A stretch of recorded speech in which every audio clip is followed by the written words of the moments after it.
Om Bhur Swaha Datsavitur Varenyam Bhargo Devasya Dhimahi Dhiyo Yonah Prachodayat.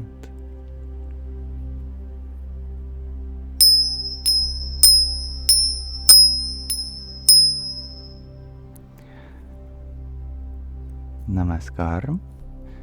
Here we are beginning another live stream today. I would love to have this space be one in which we all can come together as fellow students of life. Though we come from a diverse tapestry of backgrounds, it is our richness that we come together to form such a beautiful togetherness. And I would be honored for us to embrace each other's experiences as reflections of our own. I would be honored to host a space in which we can create sentiments of positivity for one another and enjoy each other's company. Welcome. Hello, Pali B. Hello, Merle. Likewise, my dear. Hello, Erin. I think you are right.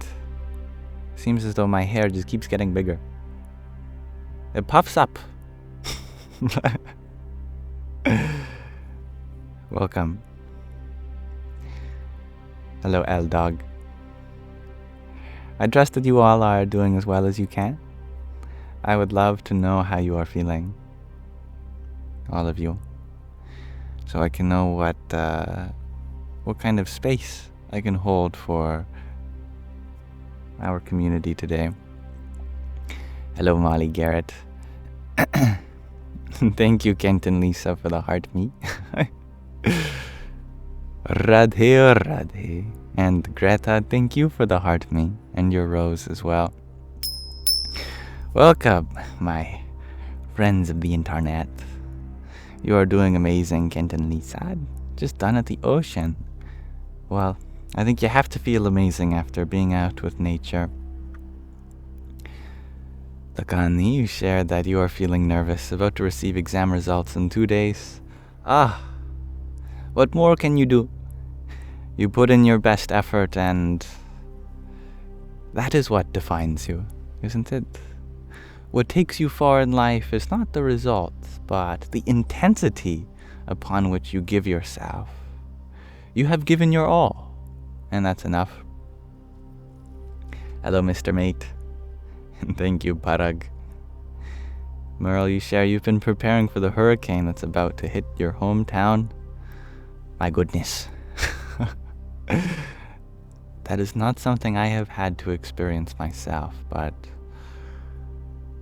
it's amazing that nowadays we have such meteorological reports to help us prepare in due time.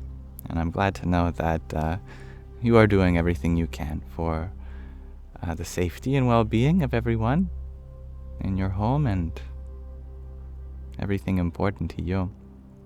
But you can't wait to play in the rain. I love to hear that. That's something positive. So I have a question of the day for you all. Today I'm wondering a rather straightforward question. Why is it important for us to contribute to the world? And of course, it goes without saying that when we are ready, of course, we have lots of time to take care of ourselves beforehand and ripen us into a state for our ability to give. But when it is time to give, to add to the world, what is the import of that? What is the significance? Why? I'd love to think about this with you. No wrong answers. I'll let you think about it. Thank you, Laura, for your tiny. Yippee! Thank you, Vanessa, for the heart me too. Om Brahm Bhairavaya Namo Namaha. Hello, Carissa from Iowa. Hello, Vanessa. Oh, you're very welcome. I hope that my answers were able to connect to your emotions, and I hope that I was able to understand what you're going through. And thank you, Babblefishy, for your quintet of roses too. Hari Om Tat Sat. Alright, why is it important for us to contribute to the world? Jenny, you share, we live in a global community for which we are dependent on each other and life itself. Oh, beautifully said. Yeah, it is our dharma.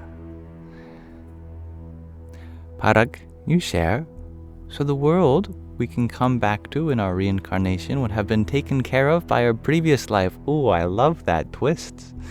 Normally it's for the next generation. Well, in reincarnation we are the next generation too, aren't we? We will be. Wow, I've never actually thought about it like that before. That's such a great addition. Thank you for that. And Merle, you share, it's important for us to contribute our light so we can see in the darkness. Ah, I love that too. Mr. Mate, you share, you're not confident that it is important to contribute to material existence. You are very right, yes. For nothing material will bring us satisfaction. But I point out that in my question I am not asking what you can gain from this world, but what you can give to it. Perhaps that subtlety makes a difference. But I like your answer. Takan, you share to give to others what we wish others gave us. So by that we are actively making the world a better place. I love that. Babblefishy, you're grateful that this question was asked as you've been struggling with your way to contribute right now. I'm very happy to be able to explore such answers from wise people like yourself. I hope that we all can learn from each other in this way.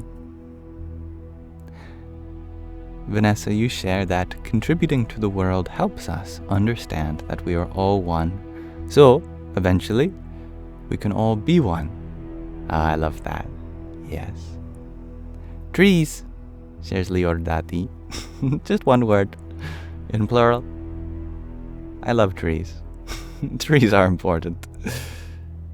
Hello, Matt the Clown. Oh, I'm happy to hear that one, orange. Yeah, I believe it is important to feel safe and secure. Why? Well, we can be present that way.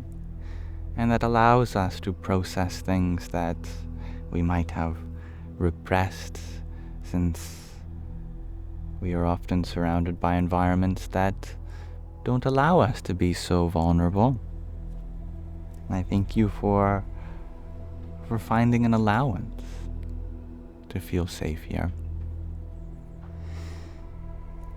Now, no, I have not been to India, Liordati, but my heart has surely gone. My body just has yet to catch up. Much love to you, Randall, as well. I'm really liking these answers so far. Sergio, you share that we can be the direct change the universe is needing to balance the world. Beautifully said. We are representatives of that source, aren't we? Yeah. These are great answers.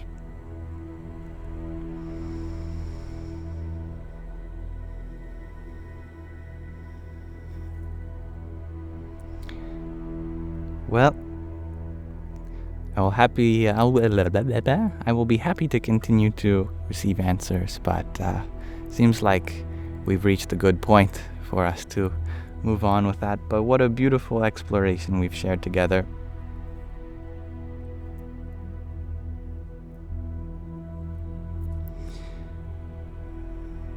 Sabo, you share that what you give is what you keep. I like that too. That's very beautiful. Is it always sunny for me? Shares, asks Saint Aisha. Well, even when it is not sunny, I try to remember that the sun is still up there.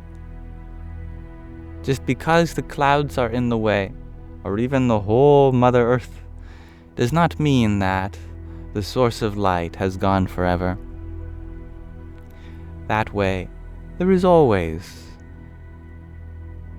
either the experience of sunshine or the faith that sunshine will return.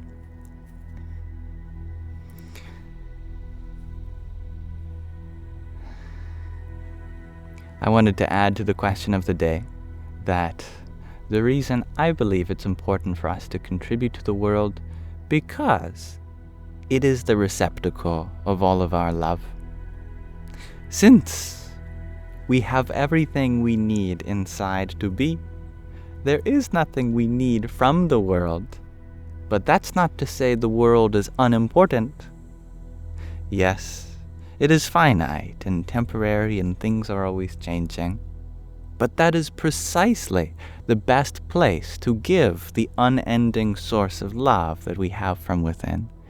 Isn't it so? When we are an infinite being, we can only find expression in a place where there is infinite room to be expressive. Therefore, it is this finite world that has infinite room to host all of the expressions of ourself.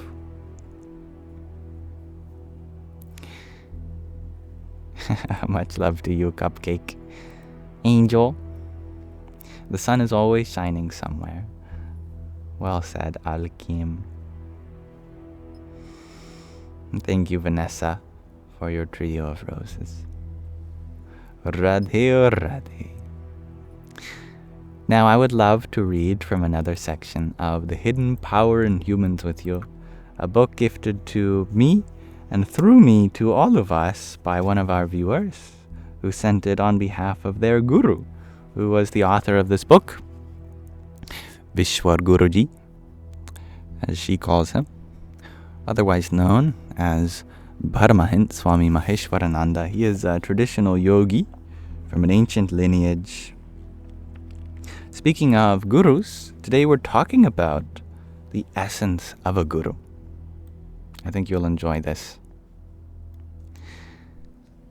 This passage is titled The Guru Principle. Guru literally means that which brings you from darkness to light. It comes from the root gu, which means darkness, and ru, which means the dissolver of.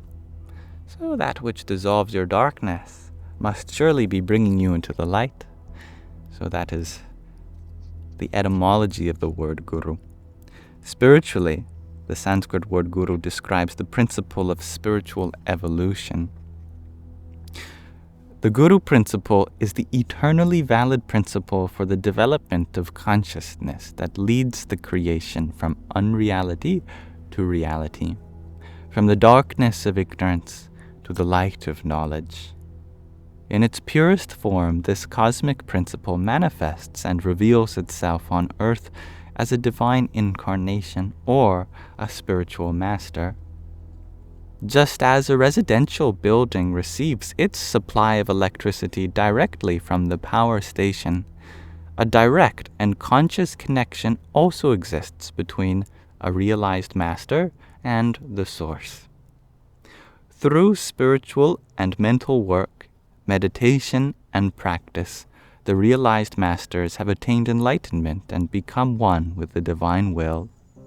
They are the wise ones who guide all those who are still living in ignorance towards the truth, instructing them and cautioning them. At whatever level each process of development occurs, it also involves a growth in knowledge. The process of transmitting knowledge is often illustrated with the light of a candle. The master ignites the light of knowledge within the disciple, who, when they have assimilated the teachings of the master and internalized the guru principle represented by the master, finally becomes the master themselves. The essence of the guru principle is described in the following mantras from the ancient traditions of India. Dhyana Mulam Guru Murti. The root of meditation is in the form of the Guru.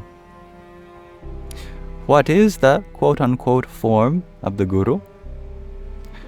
The true form of the Guru is bliss, wisdom, unity, truth, purity, and light.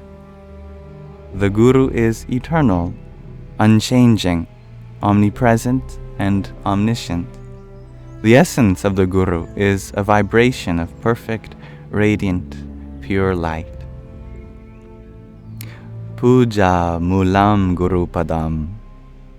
The roots of worship are the lotus feet of the Guru. The lotus feet of the Guru are an ancient and holy symbol. They represent the divine presence on earth. When we lay our prayers, ceremonies, and offerings at the feet of God, we rid ourselves of our ego and show humility and devotion to the divine will. And hello, Auntie. Mantra Mulam Guru Vakyam. The roots of the mantra are the words of the Guru. All holy scriptures, to name just a few, the Vedas, Upanishads, Bhagavad Gita, Ramayana, the Bible, and the Quran, are Guru Vakya, the words of divine masters. Only when we understand and follow their message and their meaning can we be successful on the spiritual path. Moksha Mulam Guru Kripa. The root of liberation is the grace of the Guru.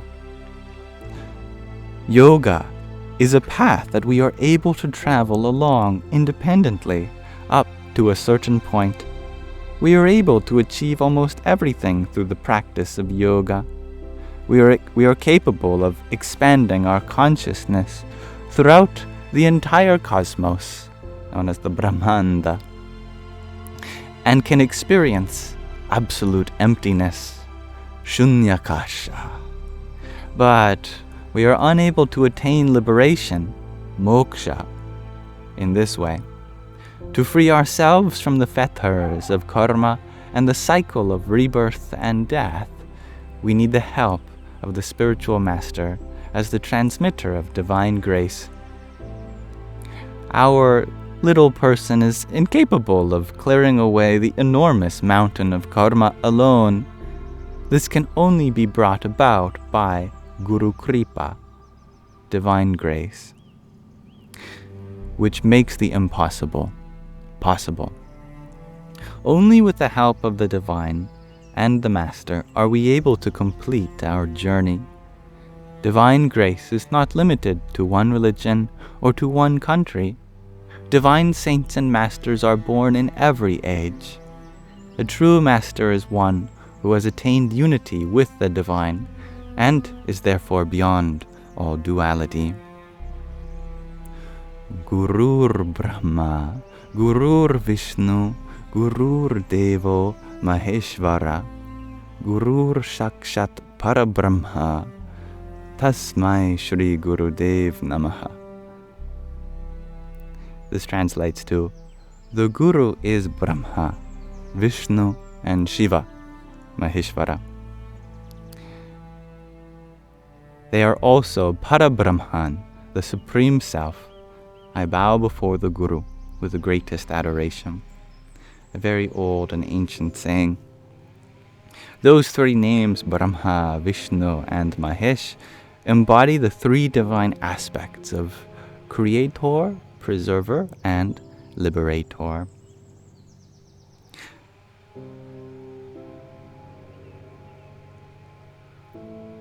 The three original powers within the universe are represented in the three main deities, Brahma, Vishnu, and Shiva. Brahma is the creator, Vishnu, the preserver and protector, and Shiva, the destroyer of the negative tendencies within us, and the liberator from the cycle of rebirth and death. These three aspects of the divine also come forth in the three gunas mentioned at the beginning of this book, the qualities of Rajas, Sattva, and Tamas. These are the elementary qualities in the universe: activity, associated with creation; harmony, associated with preservation; and inertia, associated with destruction. Parabrahman represents God as the aspect of undivided unity, the Guru principle, as the highest cosmic principle, therefore stands above these manifestations of the divine. It is God himself. That's right, Lena. Just as these powers work within the entire creation, they also work within us. Creative actions and productive thinking represent the Brahma principle. The Vishnu principle is the careful protection of and care for the preservation of life and the natural environment. And the Shiva principle expresses itself in our drive to purify ourselves of negative characteristics, to free ourselves of problems, and to create a happy and agreeable life for ourselves. Willpower is also an aspect of the Shiva principle within us. The essence of Parabrahman exists within each of us. This spark of the divine light is the motor of our spiritual drive and our mental development. The quote-unquote Guru principle also works within us, guiding our soul towards the light of knowledge and truth. The development towards our spiritual goal can be supported by external and internal influences, but can also be hindered by them. From amongst the favorable influences, there are 4 specific occurrences that are a great blessing. 1. To be born as a human. This we all have. 2. To be raised by loving and spiritual parents. This many of us have. 3. To have a yearning for knowledge and truth. This we all have also. And 4. To meet a realized master. Maybe some of us have, but we will one day. If these 4 beneficial influences come together in one lifetime, there is a great chance of reaching the spiritual goal. But if this golden opportunity is allowed to slip by unused, there may not be another opportunity for a very long time.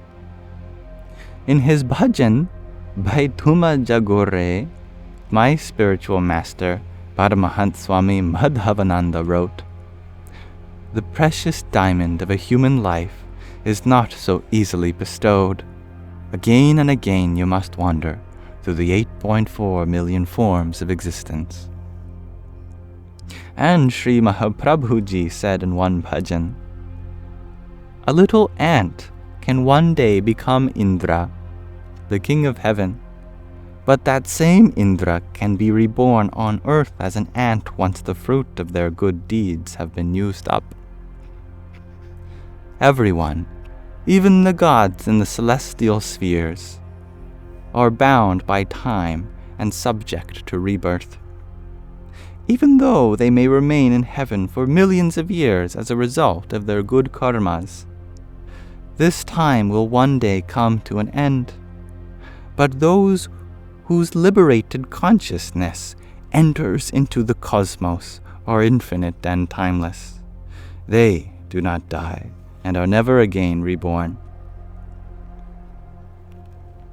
In life, we encounter 6 types of gurus. Parents are our first gurus. The influence and importance of the parents, especially the mother, are of great importance in the continuing development of the child. Even during the growth of the baby in the womb, the thoughts and feelings of the mother exert a strong influence on the child. It is important for the beneficial development of the child that it is conceived and raised by its parents in an environment full of love and harmony. Playmates and school friends are the second guru. Character and habits are formed by the society that we predominantly keep. Because of its lack of moral values, bad company, known as kusang, should be ignored as being a senseless and pernicious pastime that drags our consciousness down. But in good company, in satsang, with friends who are loving, wise, and spiritual, our progress is supported. Remember that children are very easily influenced and imitate bad as well as good role models. Therefore, we should be a good example for our children, and rather than just giving them lots of toys to play with, give them loving understanding, inspiration, love, and wisdom. Third are our school teachers and professors. They instruct us in aparavidya. Apara means incomplete and vidya means knowledge. Aparavidya means worldly and therefore imperfect knowledge, as opposed to paravidya, spiritual and therefore perfect knowledge. And help us acquire the knowledge and skills required for our profession and within society. If we utilize this knowledge correctly and pass it on to the next generation, we have settled the debt that we as school children and students have towards our teachers. The fourth guru is the religious teacher or priest who introduces us to the religious teachings and ceremonies of our culture. They instruct us in human dharma, our duty toward family, community, our fellow humans, animals, and nature.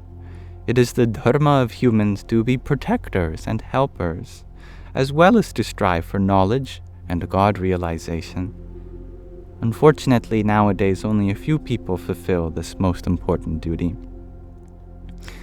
The fifth guru is the Satguru, the spiritual master, who shows us our spiritual dharma and transmits to us paravidya, the higher knowledge, spiritual knowledge. They teach us the true religion and our connection to God, called the Sanatana Dharma, which stands above all denominational differences. The spiritual teacher shows us the way to our real self, the Atman. They open the door to liberation and God realization for the disciple. In every religion, and within all nations and cultures around the world, we encounter the master-disciple principle. All the great teachers of humankind that we revere as divine incarnations also had a guru, a master.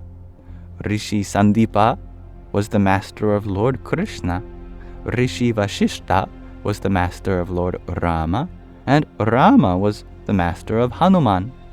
John the Baptist baptized Jesus Christ, and Jesus was called master by his apostles. Ultimately, the sixth and final guru is the inner master that exists within each and every one of us.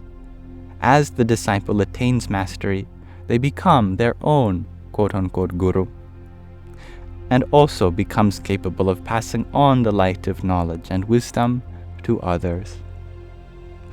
Intellectual knowledge is of no help on the spiritual path.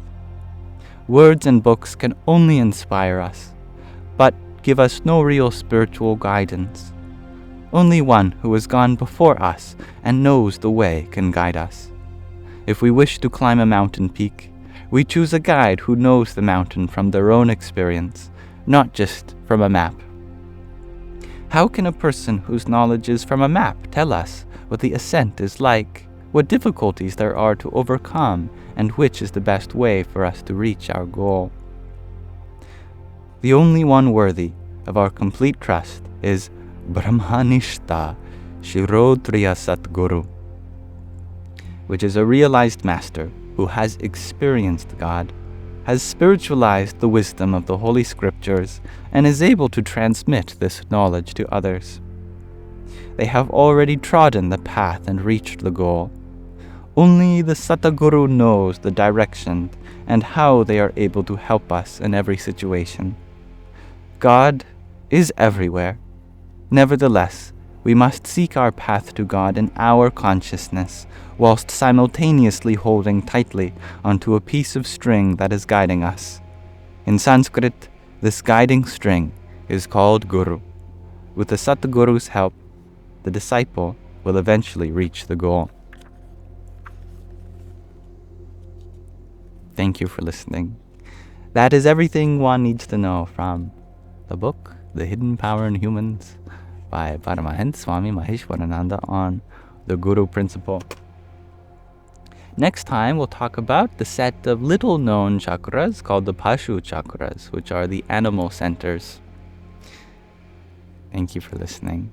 And thank you again, dear Usha Bai, for sending this wonderful book from your spiritual master, and for lighting up this live with some hanging lights and being the source of light to so many around you too. Om Namah Shivaya. That was a bit of a longer read today, but now that we have explored this together, we are able to open the Sangha up to discuss whatever it is you wish to talk about. I am your servant.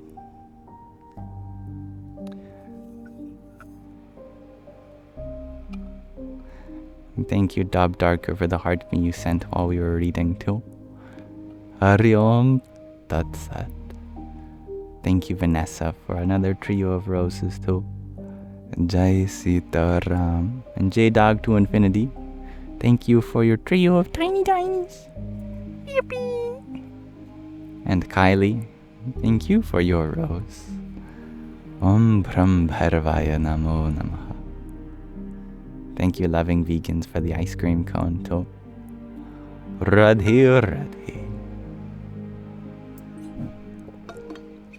Hello, potato soup. Leor, you were wondering what the elephant means in Hinduism.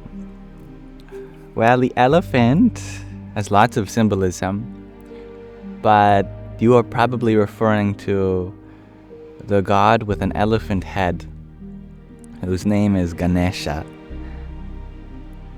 Om Gam Ganapataye Namaha. That's a mantra to Ganesha. He is the son of Shiva and Parvati. He represents that which clears all obstacles on the spiritual path. So in India, whenever one is making a pilgrimage, whenever one is embarking on a journey, often we worship Ganesh, send our prayers to that which removes obstacles, so that we may surmount them and reach our goal safely. The remover of obstacles. And I guess you could think of it in terms of an elephant, so strong, just squash whatever's in the way. Even if it's a whole tree, just wrap their trunk around it, uproot the tree. I could probably count on an elephant to remove obstacles in my way.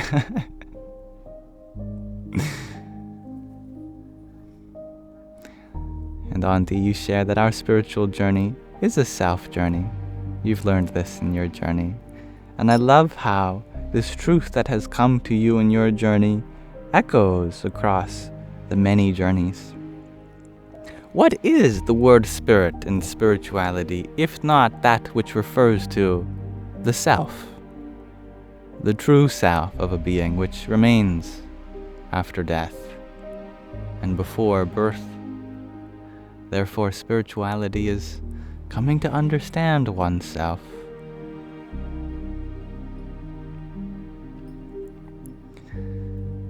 So to go, you share that Om Gam Ganapataye Namaha is one of your favorite mantras. It's a wonderful one, and it has a great rhythm to it.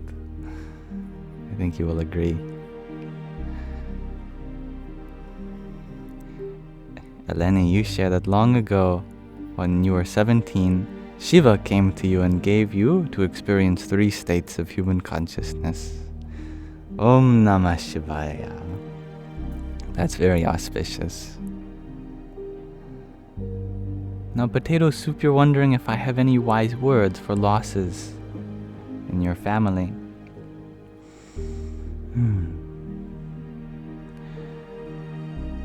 Remember what you have lost.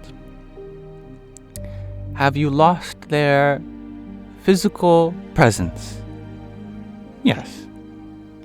But have you lost your ability to connect with them? Have you lost their love?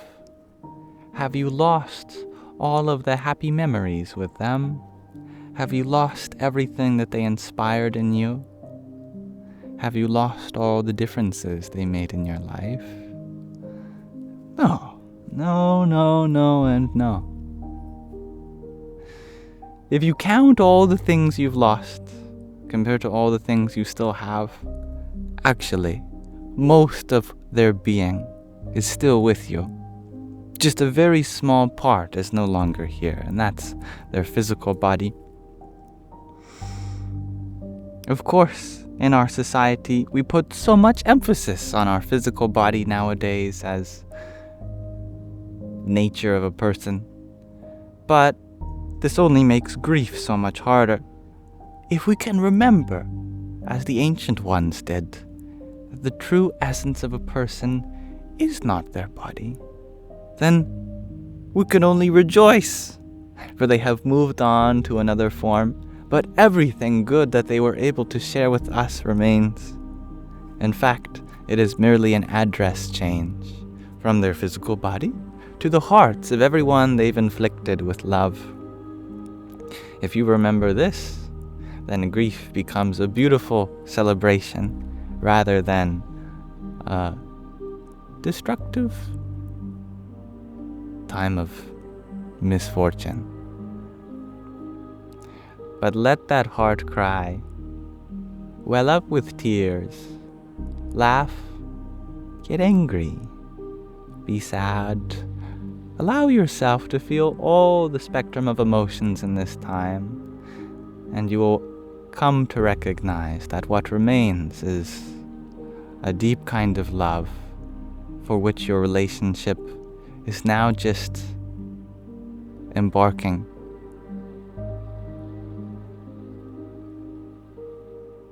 It is a new chapter in one's relationship, but you will still continue to feel all the love from them, and you will still continue to be able to share all the love you have for them. In that way, nothing has changed. Thank you, Big Cheese, for your octet of roses and your heart me too. It's very kind of you. Hari Om Tat Sat. You're very welcome, Potato Soup, in any way in which I can be there for you in this time of grief.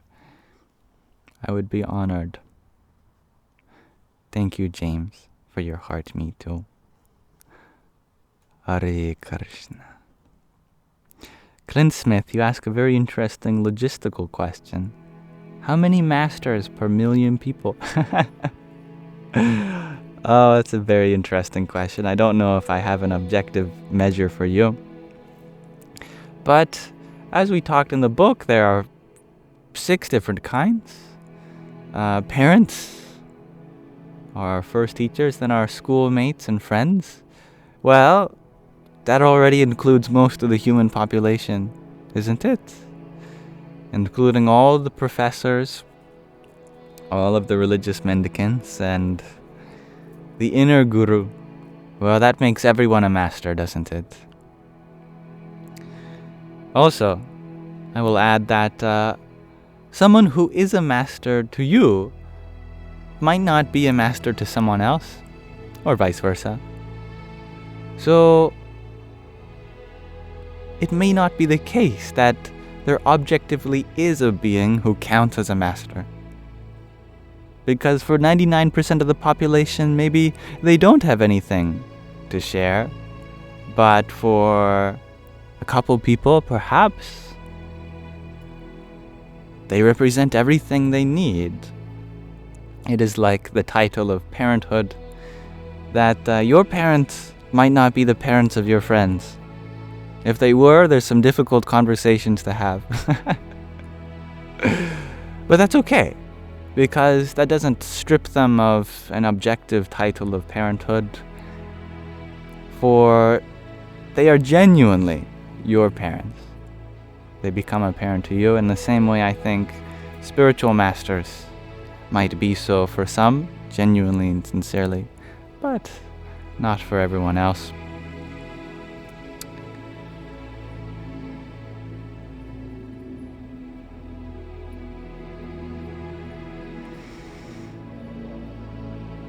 Hello, Dansuela.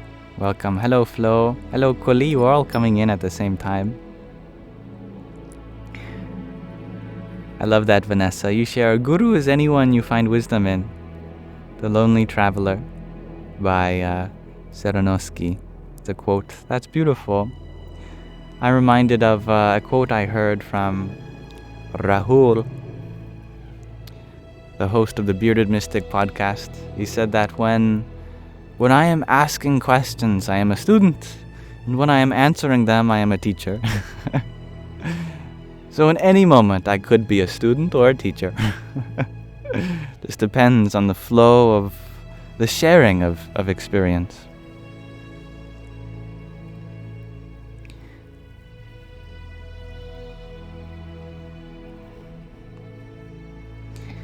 Max says you share that I have such a chill aura. I instantly make you feel calm.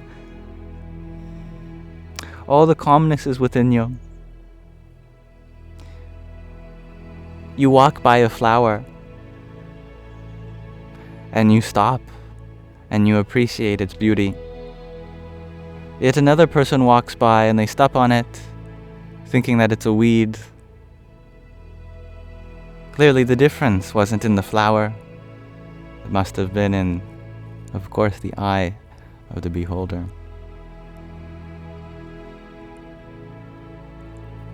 Thank you for finding something calm in me, for it is a reflection of the calmness available within you.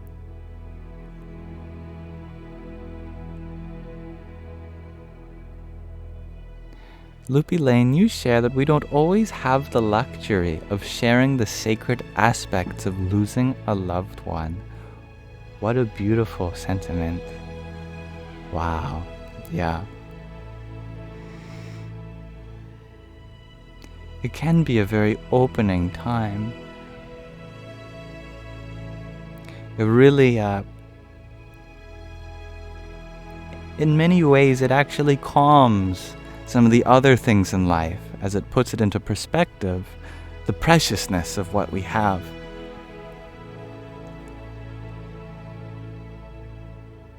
Hello, dear Sarah. Meow meow. Hello, socially scared. Oh, I don't know if any of my knowledge is pure, or if I have any at all.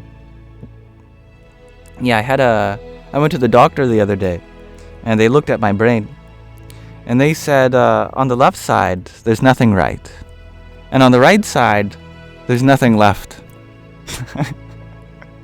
So, who knows what's up there?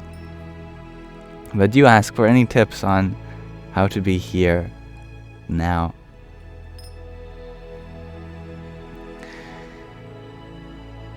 I think what's really funny about this question is that the more I think about it, the more difficult it is to answer. Because whatever you are doing, you are always here now. You could never be in another time. It's not like, oh, oops, I'm in tomorrow. Let me get back to today. You might be thinking about tomorrow, but that thought still occurs today. And it's not like, oh, there I am. I'm over there. I gotta take myself back over here. You might have placed your sense of self in that direction, but you are the one watching whatever's happening in that direction also, in this moment. So, it's not that we have to be here now in contrast to any other way of being. Because you can't be there then. You can never be there then. You can only be here now. However, we can become more aware of our thought process. Are we placing our sense of self in another place, another time right now? Observe your thoughts. Do your thoughts involve something that's truly occurring to you according to your 5 senses right now? Or is it occurring to you according to your memory of the past or your imagination of the future? For example, you could be really scared of exam results. Well, are the exam results in the room with us right now?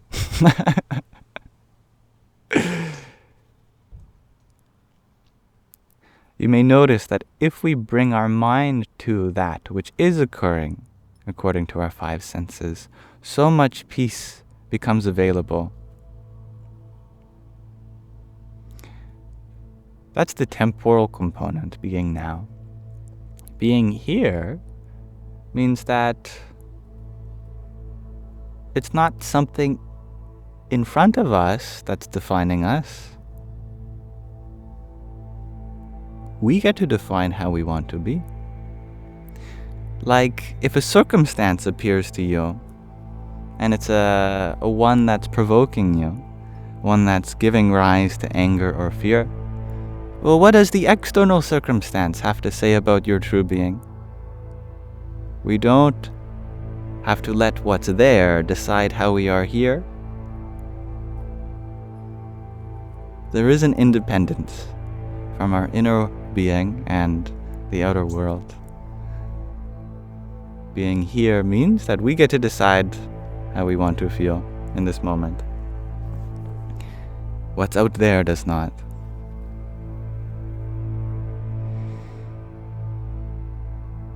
Thank you, dear witness of beauty, for your heart me. Om Namah Shakti Shivaya. I'm glad you liked that TikTok, Brian. Rainka, do you share? And you never have to apologize for asking such a sincere question. But you can't take it anymore and you contemplate taking your life every day. What is my take on this?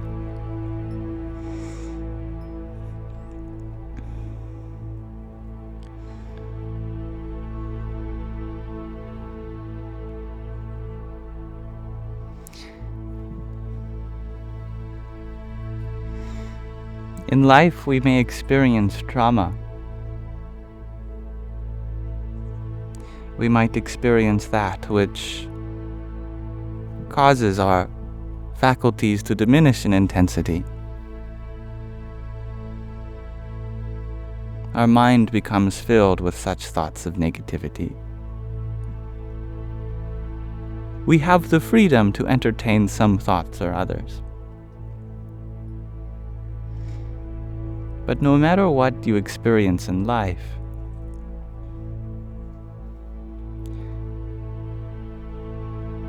it is always possible for that experience to be a doorway to happiness.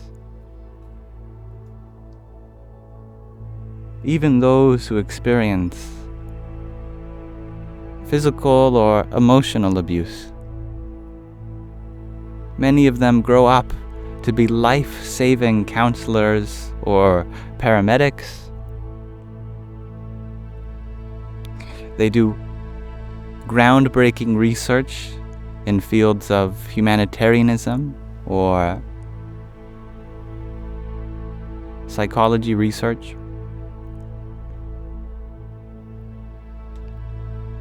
Those who experience floods or earthquakes can grow up to be scientists that further our understanding and how to prevent and treat such events that take place in life and predict them. Any kind of suffering that we experience, we can use that to relate with someone else, and we can become a version of ourselves that we would have liked to have during those times of suffering. We can empower those moments, those dark moments in our life, to be able to bring light to the world in another way. Sometimes we have to reach our rock bottom so that we can discover that no matter how much we have gone through, we are still capable of being the change we want to see in the world. Whether your body or mind are in pain or not, you are still here, that your heart continues to beat, your lungs continue to breathe, and for as long as you are still here, Mother Nature is saying, through your very heartbeat, that you are allowed to be here.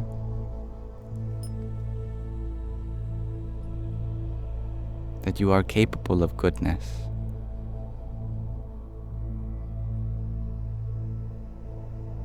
If you truly were not meant to be here, your heart would stop beating, your lungs would stop breathing. But ask yourself, does my heart continue to pump blood? Do my lungs continue to breathe air? The answer to that being yes implies that there is some essence of your being that's saying, I still want to be here.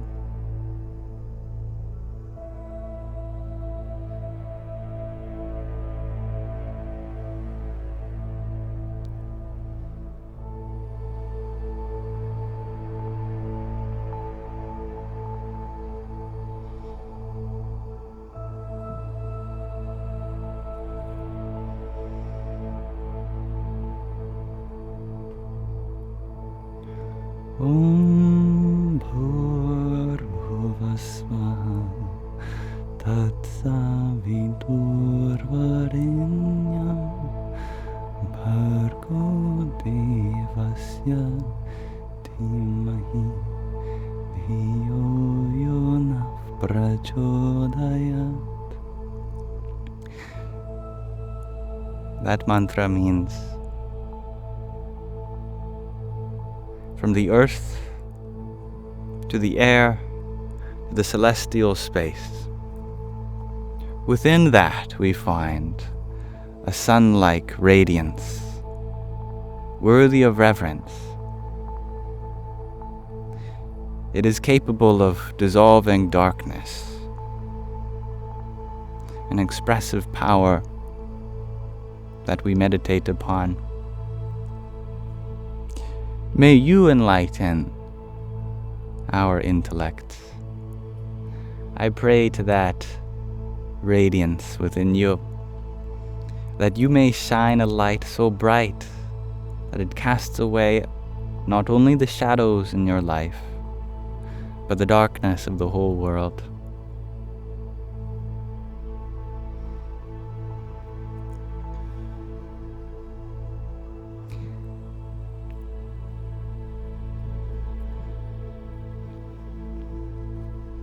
Thank you, Susan, for the rose you sent a minute ago too.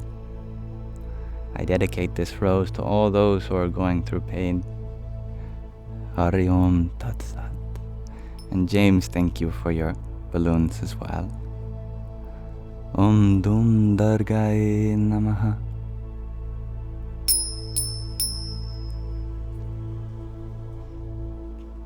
Thank you for listening, Rain.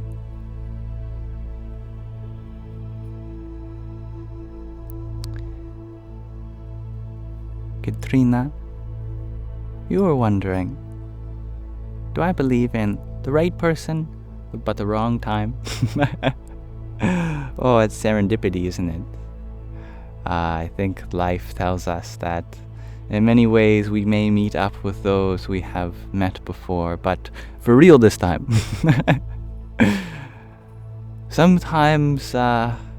we we get a glimpse of something that we are not quite yet able to perceive in a deep way. But after some changes are made, experiences are had, we're able to connect on a level unlike ever before. This does seem to be a trope in life, doesn't it?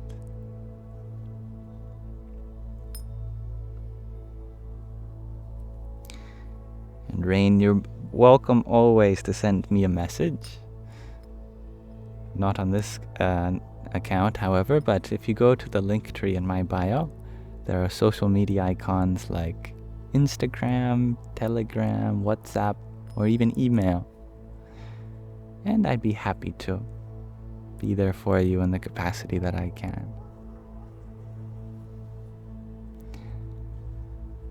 Thank you, John F., for your friendship necklace and finger heart. And thank you for your tiny, yippee, and your heart me. Thank you. Thank you, Loopy Lane, for your flowers as well. Radhe or Radhe.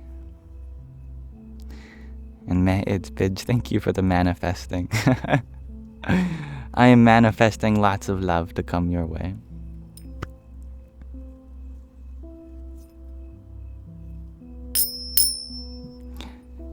And you all are so sweet. I love how much love there is amongst the community here too. I can't take ownership of it, so it would be dishonest of me saying I'm proud, because it wasn't my doing at all. But I'm deeply inspired by the compassion and the humanity shared here. Thank you, I love yourself, for your heart me. Om Kring Kalikai Namaha. And Harsi, thank you for your quartet of finger hearts.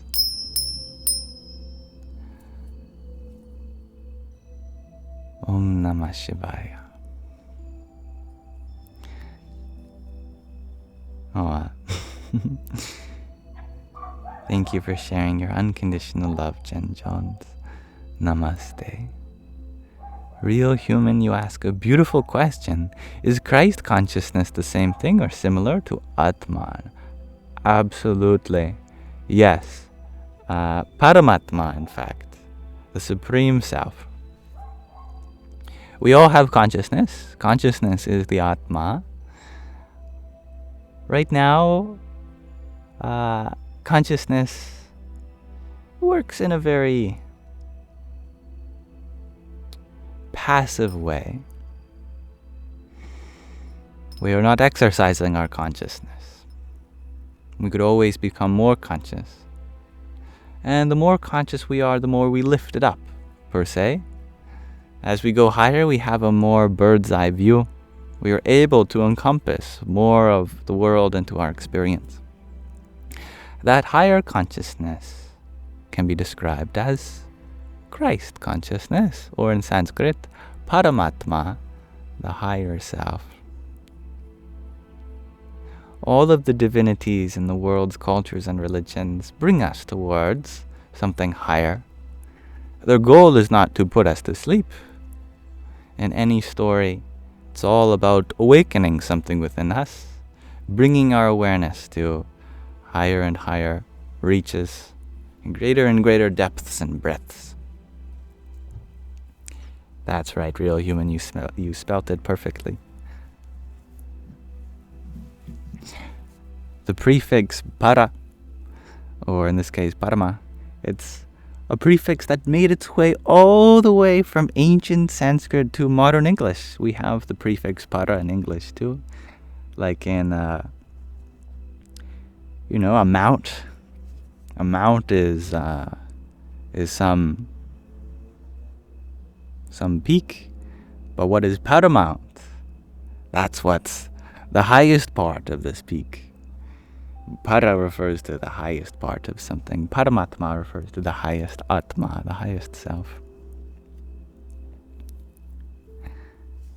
Yes, I do potato soup. I have 2 lovely kittens named Sandy and Shadow, and I believe Sandy is in my profile picture still. Hello, Dr. Jenny. And hello, Katrina. Thank you for your heart me, your team bracelet, and your best team. Hariom Tatsat. There's paranoia, the highest of the noia. What is noia? That's a great question you've inspired in me. Now I'm wondering. But yes, that is another example.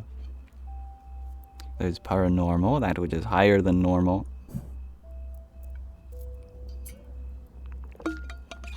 Give Sandy some rubs from you, please. Oh, I would be honored to. I will.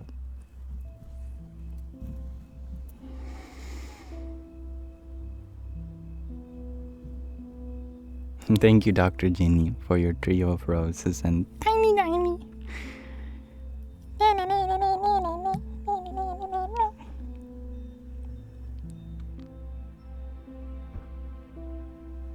Oh,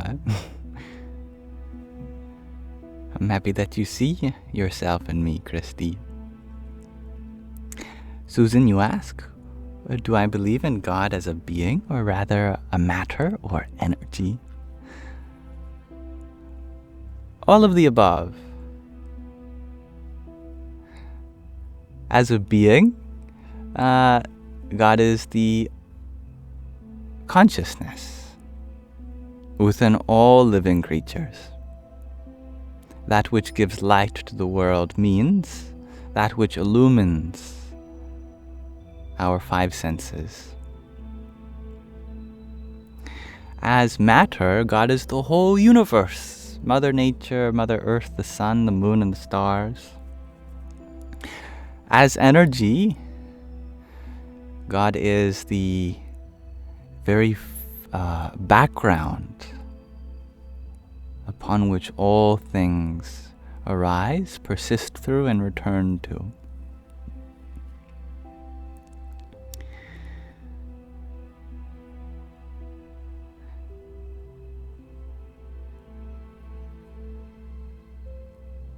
The word God has been used in various ways in different cultures over time.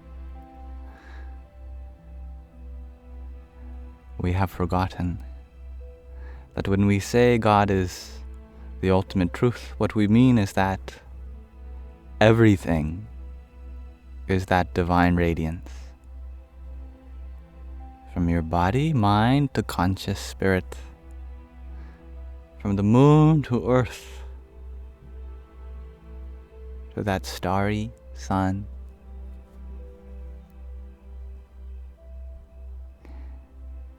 From everything material, moving and non-moving, to the celestial plane and the space thereof.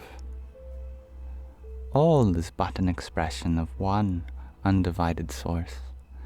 We are all part of that, playing our own roles in the cosmic play.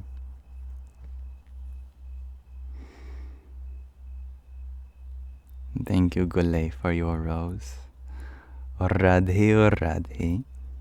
And Katrina, thank you for your trio of team bracelets and your finger heart. There's one for you. Jai Sita Ram. Sophia, you share that your mother Margaret is in hospital. Can I please send her prayers? Oh, of course, my dear. You know, I am only grateful that you see my wishes and prayers as something which can make a difference. That's really humbling. And in any capacity I have to give good karma to her. Let everything good that I've done be in the name of your dear mother. She deserves all the good karma in the world. It is hers.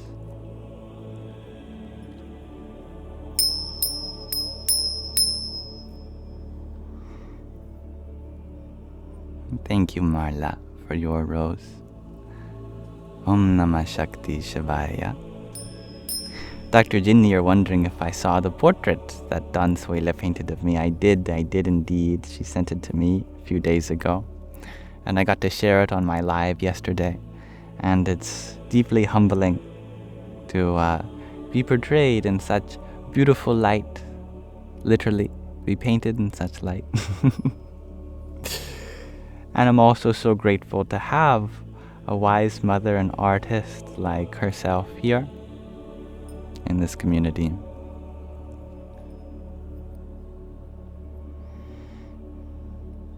Thank you, Claude, for finding kindness here. Hello, dear Ursula, and thank you for your trio of cheer-you-ups. Om Namah Shakti Shivaya. Thank you for your heart meet. Thank you, Eileen, for your trio of roses. Om Namo Bhagavate Vasudevaya. And Leila Fleka, thank you for your rose. Hare Krishna. And Marla, thank you for your rose. It's nice to see you again. Om Gam Ganapataye Namaha. Thank you, Katrina, for your TikTok cheer-you-ups, 7 of them. Your community fest and your tiny. Yippee!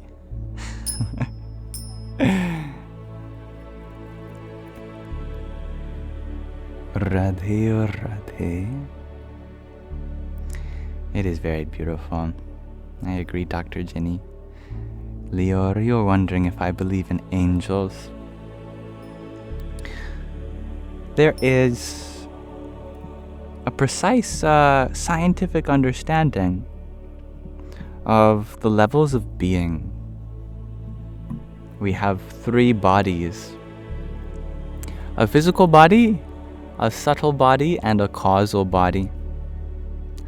You may notice that in deep sleep, your eyes continue to work, but not your physical eyes. A subtle pair of eyes that works in your dream state.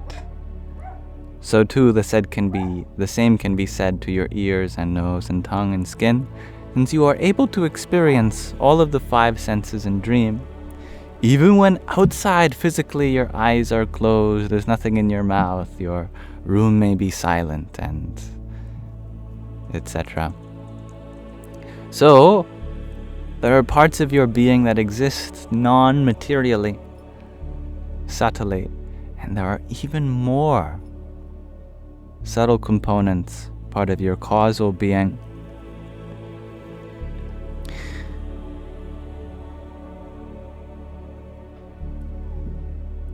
Every thought is actually a causal being.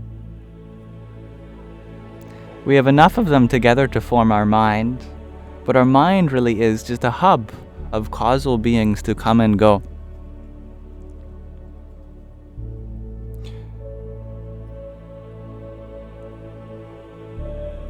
You've never thought about thoughts as life forms before, but haven't you noticed that they reproduce, they go on a journey from one mind to another? Sometimes they come together and rest, other times they go forth.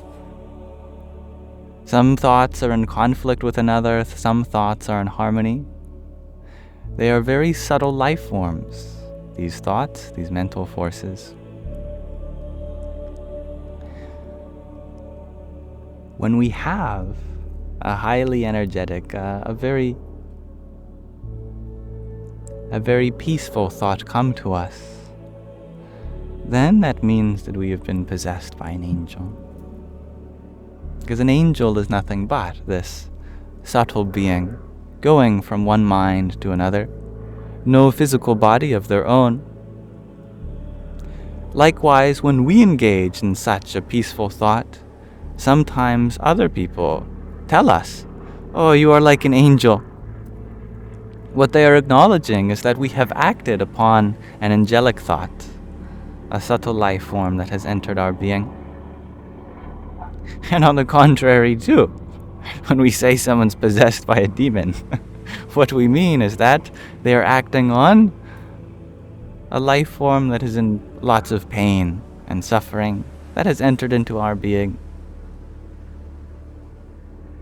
These thought forms come and go. That is why we say that you are not your thoughts, because thoughts are their own beings. They have their own identity. But they can inspire us in the way that they are.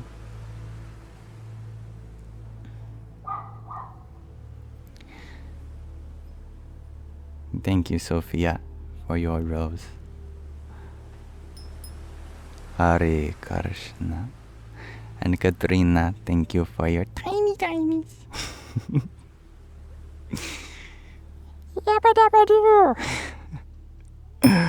I feel like the tiny dinies possess me every time they come up. Ursula, you were wondering what that soundtrack is. I do have a name for it. It was called Healing Voices. That's all I know. I got it from SoundCloud. I was looking up royalty-free, which means no copyright music. Katrina, you're wondering if I remember you from other lives. I don't know if you're referring to past lives, in the physical sense. But in the virtual sense, yes. I always recognize your name as it comes up.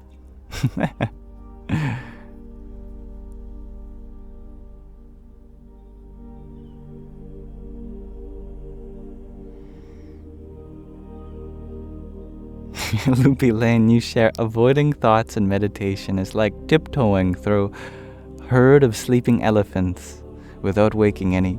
That's so funny. Well said. Sorry. Hello, Lapis Lazuli. Welcome. And thank you, Gulai, for your trio of roses.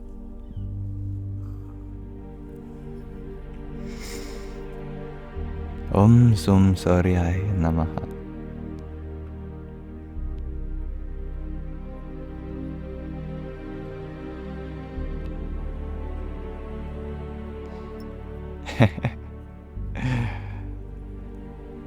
I'm glad that you find my streams enjoyable. I am not quick to react to all comments. Good processor. I find it helps for my mental health.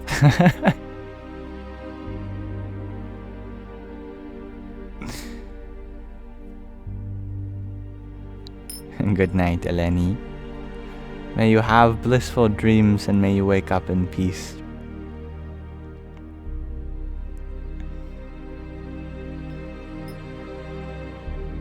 And Susan, you had shared that thinking of thoughts as life forms is such an amazing motivation not to give energy to intrusive ones, right?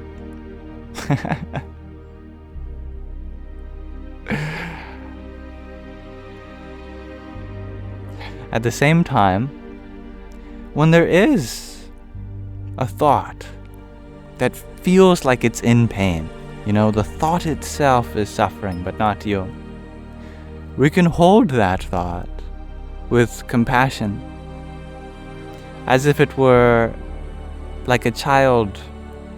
The child does not know better. They're cursing the parents and the world and the friends and their teachers. They hate the grass and the rocks and the trees and the sky. They're just full of so much pain, and it gets expressed in that way. So too, we can have compassion for negative thoughts, as if they were beings that required a little patience. Untangle the knot, the thought knot.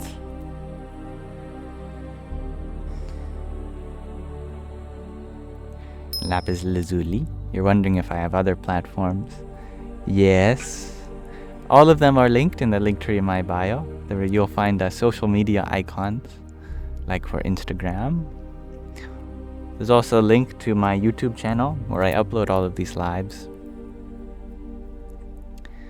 It's All Legos. You're wondering, what if we were to love the one who thinks the negative thoughts? The one.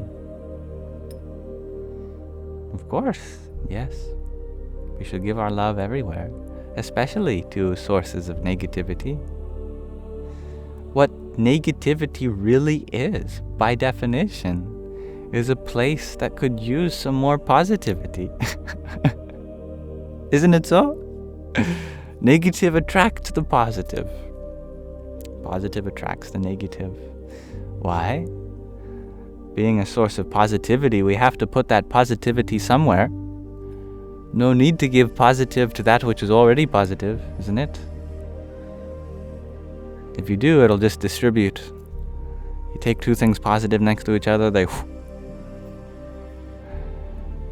go their own ways. Where there is negativity,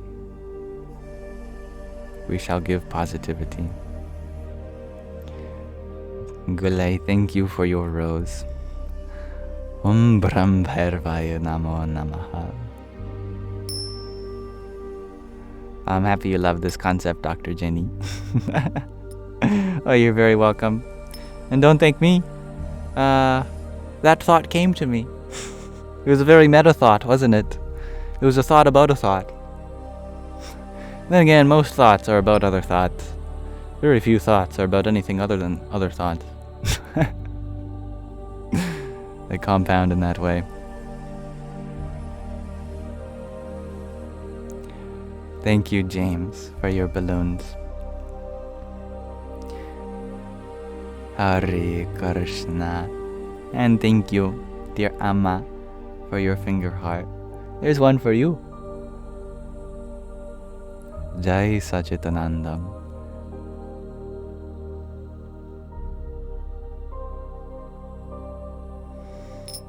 Astrophilo, you ask, do I believe that a person can find themselves? You believe more in the idea that the self has many versions, and a person creates themselves. I like your experience.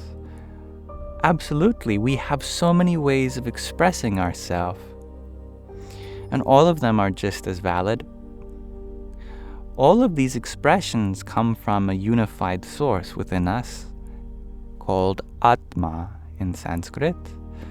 But the Atma can only be known by inference. And you actually have provided an example of how we can come to know that self through the method of inference.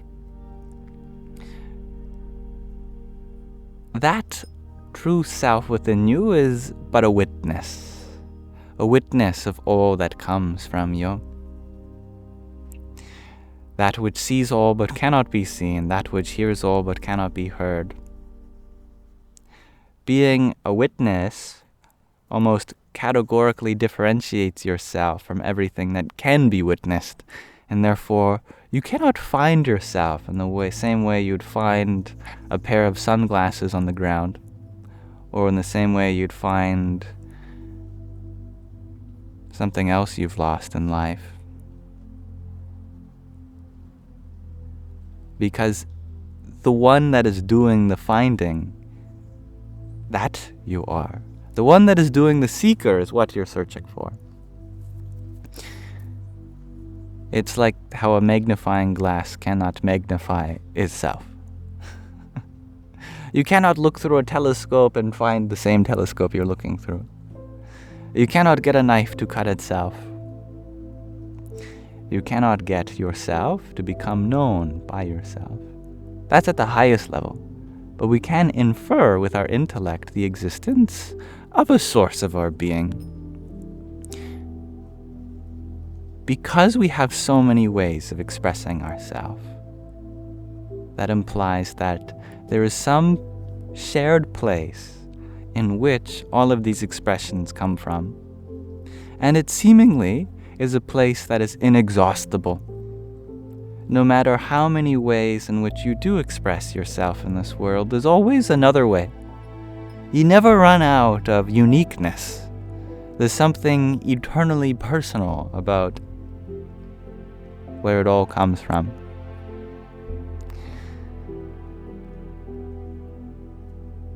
There's something called Vedanta, which is the scientific process of coming to understand that your true self is beyond all expression, that no form through which you experience this world is the ultimate form, and that has very important consequences.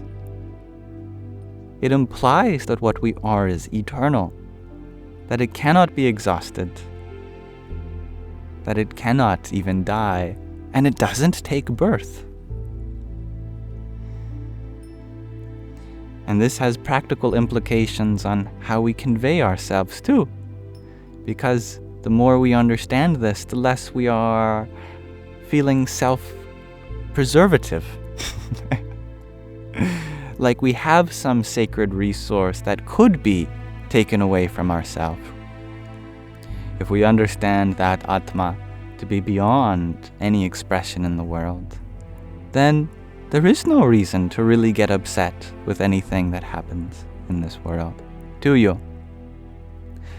And there is so much that we can do to continue to give and love, as we could never run out of that infinite being within ourselves.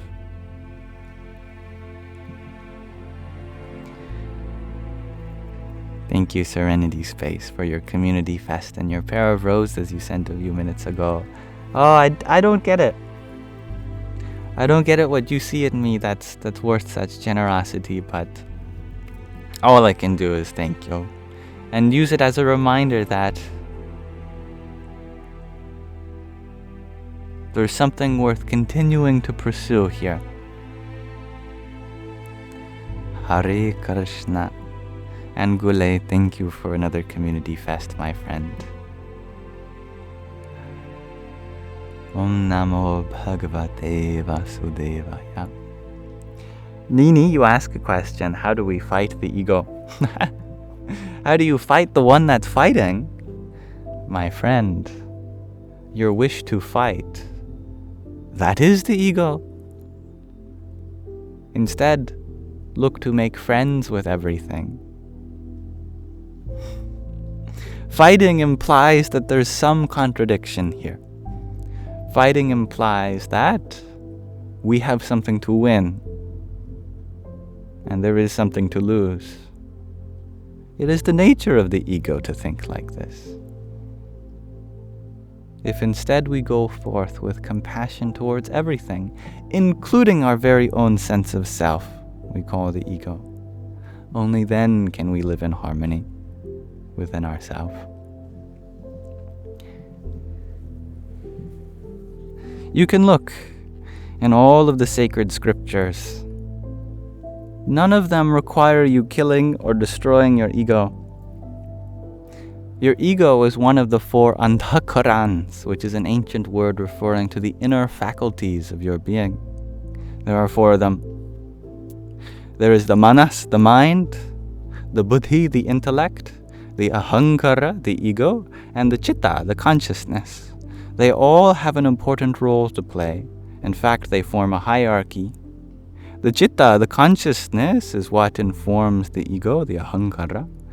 The ego is what gains experience for the buddhi, the intellect. And the buddhi, the intellect, is what guides the manas, the mind, which in turn guides the tanas, the body. We need all 4 anthakarans to have an experience in this world. The problem with the ego is that it's currently directed towards the body and its senses. Why? Because our sense of self is stuck there. We feel, perhaps according to our society and just the age that we live in, that to be happy means to make the body beautiful, to make it feel good. As long as we go forth in life like this, we can never be truly happy, because no matter how much work we do on the body, still we feel unsatisfied. Isn't it true? It doesn't matter how many drinks you knock back, it doesn't matter how many muscles you tone up, how much you modify your diet, It doesn't matter how many plastic surgery jobs you get, still, we are unhappy with our sense of self, as long as it's defined by the body. The problem is not having a sense of self, it's where we put our sense of self. We just need to direct it in a more inclusive way. And that means everyone around us becomes a part of ourselves. It means that the trees, it means that all of the animals, it means that all of the people in our life, we find pieces of ourself in them. That we no longer define ourselves by anything material. We put our sense of self in how we can give to everyone and everything. That inclusive sense of self is still a form of an ego. The ahankara is still active, but in this way we are no longer getting in the way by directing resources towards this body and mind, but instead spreading it, distributing it far and wide.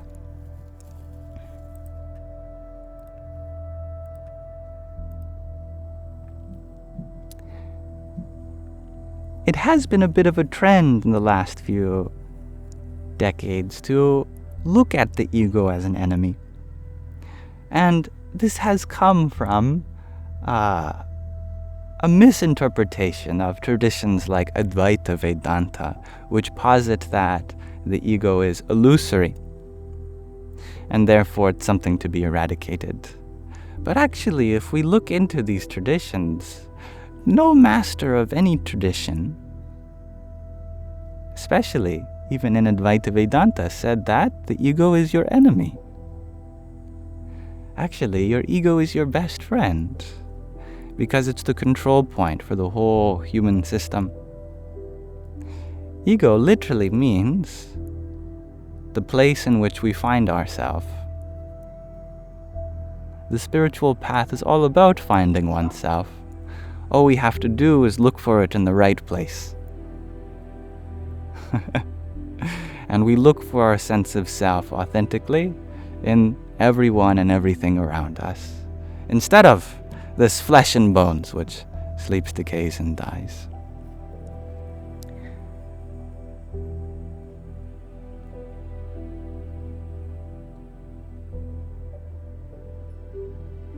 Thank you, I love yourself, for another rose you sent. And Vanessa, thank you for your tiny. Yippee! Thank you, Gule, for your pair of community fests. Radhe Radhe. And Katrina, thank you for your donut and your tiny. Yippee!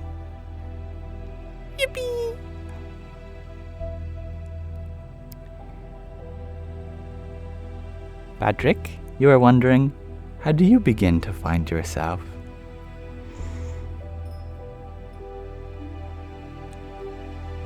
We understand ourselves through connection, because we don't exist just as an independent blob of consciousness.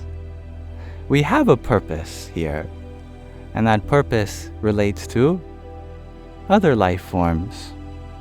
Just as we have a material body which is given to us by Mother Earth, we have to give back to repay our debts with interest. Of course, we all have to pay our debts. Our body goes back to Mother Earth no matter what. But it's not enough to merely put your body back into the dirt. We have to make the world a better place. We don't have to, but it's best. Why? Because we get to fully express our ability to love, to repair, to create. Why live otherwise? You know? The purpose of human existence is so that we can be helpers and maintainers of this world. Not because the world needs it, but because we do, in order to express our conscious nature. What it means to be conscious is to accommodate, to love, to understand. We pay back the interest by service, seva, as it's called in Sanskrit. So we find ourselves through engaging in karma yoga, through our actions, through karma. We find ourselves as the one who gives. And you will notice that if you behave in this way, you will discover how meaningful it is to exist as a giver rather than a receiver. What it means to be the source of love is that love comes from you, and there's no need to hoard any resources oneself. All it takes is a shift in one's actions to realize this, and we discover our true self as a reflection of the very help that we lend to the world.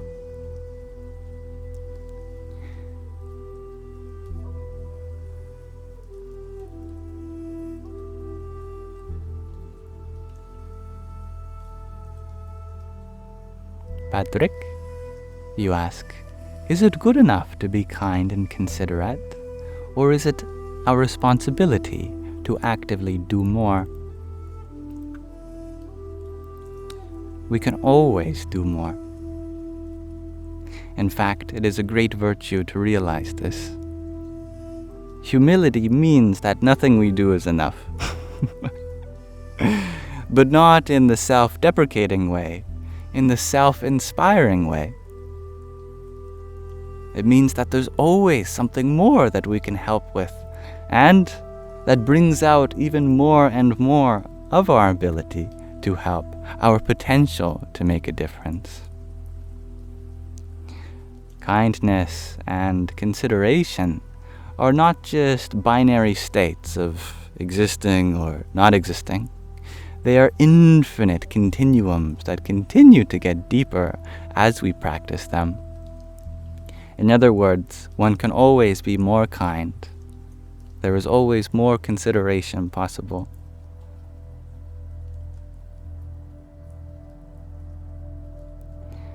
Lior, you are wondering, are we coming to the age of Aquarius? I don't know. Astrology is not something in my experience.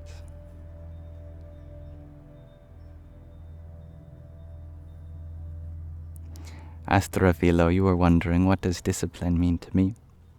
Discipline is a spiritual practice because it helps us shift our sense of self. Right now we are living in service to the mind, but discipline helps our mind understand its role as a servant to us, rather than the other way around. It's a form of austerity, and austerity means that we give instructions to the mind, and we let go of the need to fulfill every desire of the mind. Like when we are fasting, like when we are exercising, like when we are studying, all of these things require a kind of discipline, and thus they are an austerity, because they get us in touch with our role relating to the mind, and the mind's role relating to us. We are the master of the mind. The mind is not the master of us.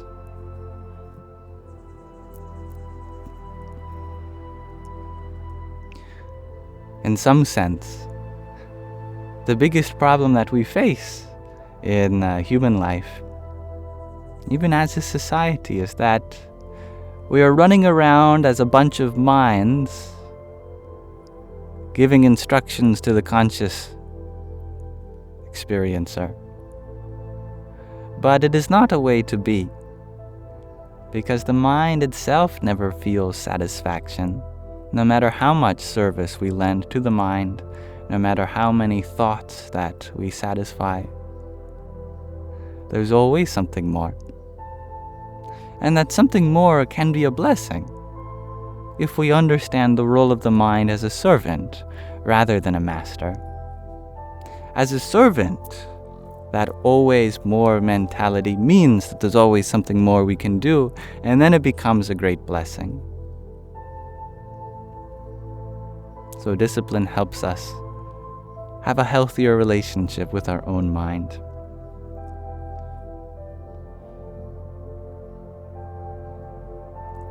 Thank you, dear Marla, for your pair of roses.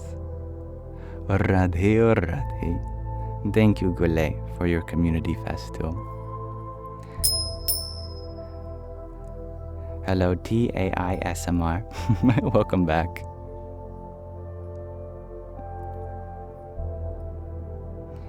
Astrophilo, you ask, how can one be a free spirit while not running after desires?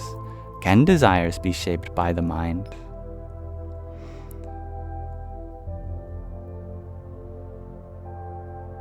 We can be a free spirit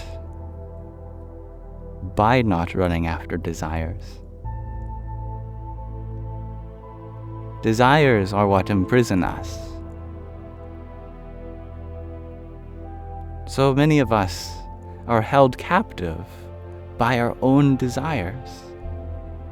To be free means to realize this, that you do not have to find satisfaction through your desires. Nonetheless, desires come in many forms. There are selfish desires, where we are seeking to preserve some sense of self within us. And there are selfless desires, in which we are seeking to serve the sense of self within everyone. These kinds of desires free us up, because they bring ourself forth into the world and get us to be active participants without fear, in courage and strength, bringing out our highest potential.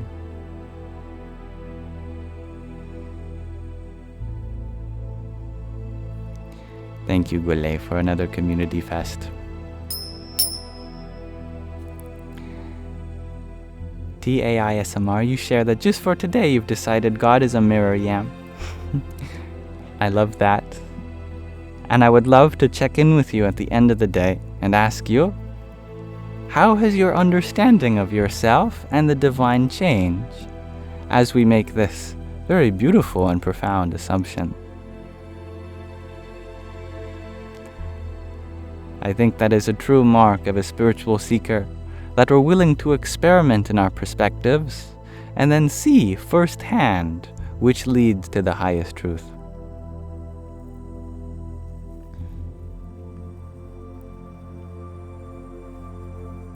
Now, Vanessa, you're wondering if I have any mantras to put the mind in its place. Any mantras to put the mind in the place? Well, we are a loving master.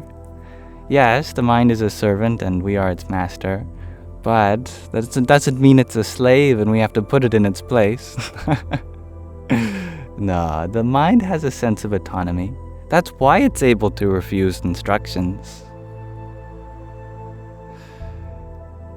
It is a slow process of teaching the mind that the greatest way of being is to be in service of the source. We can't put it in its place the same way the source can't put us in our place. We have to discover that for ourselves. But any practice of mantra is a good austerity too. And I recommend mantra japa at all times of the day.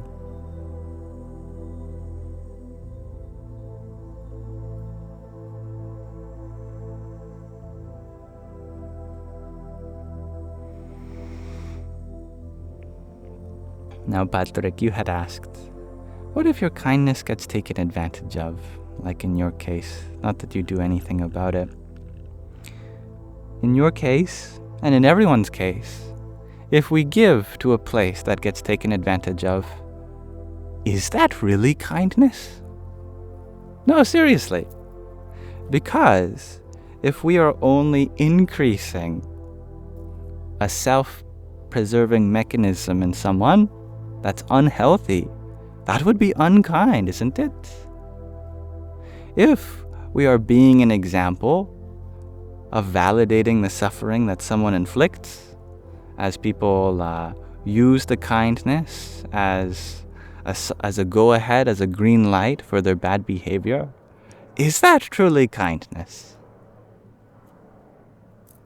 To be kind absolutely means to stand up for yourself, not just to be kind to yourself, but because that they deserve a role model. And the people in their life who also suffer in their abusive ways, they deserve the kindness of having someone set the boundaries that are required for a healthy relationship. Isn't it so? So the kind thing to do would to not give in such a way that it gets taken advantage of. The kind thing for everyone would to set boundaries, would be to set boundaries.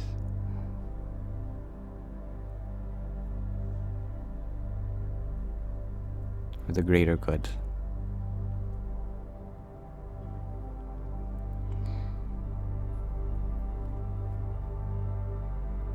Does that mean that we have the right to get angry and be unkind? No, unkindness is something even different. We can still act with patience and love, but from a distance.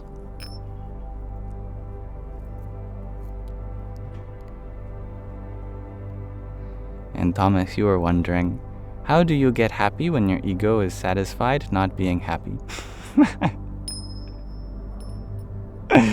To whom does this question arise? Whenever we are using the pronoun I, or me, myself, and mine, we are speaking from the ego. So the ego is asking, how can it get happy when itself is satisfied not being happy? And thus we see the contradiction here. To tell you the truth, I don't like the word ego, and that's my ego saying that, because in the past few years it has been demonized in ways that are unnecessary, in my opinion. Ego is our sense of self.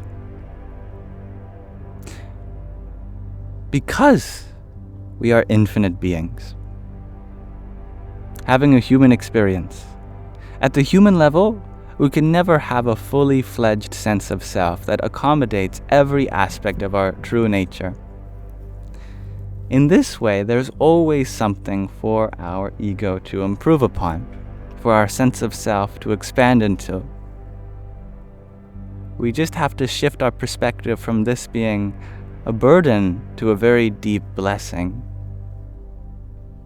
See, we are unsatisfied with our sense of self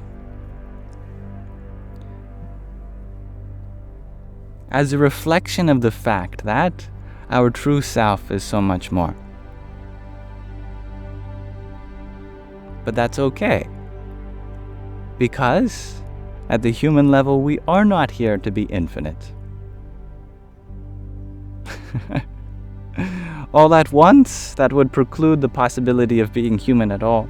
Being human, we have the ability to express sides of ourselves, one after another, and continue to grow upon that understanding that comes from this continuum of experience.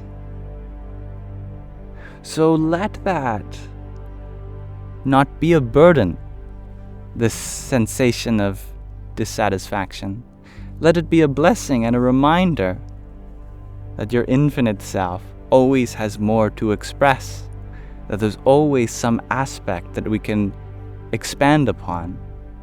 Let's say in our understanding, in our discipline, in our patience, in our compassion.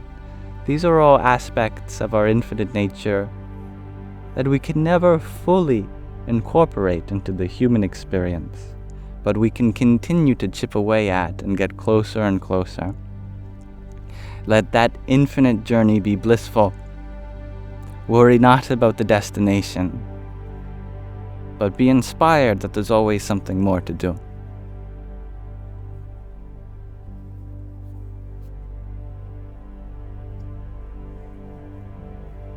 Thank you, John F., for your balloons. And let these balloons be a reminder that there's always another height that we can go higher to still.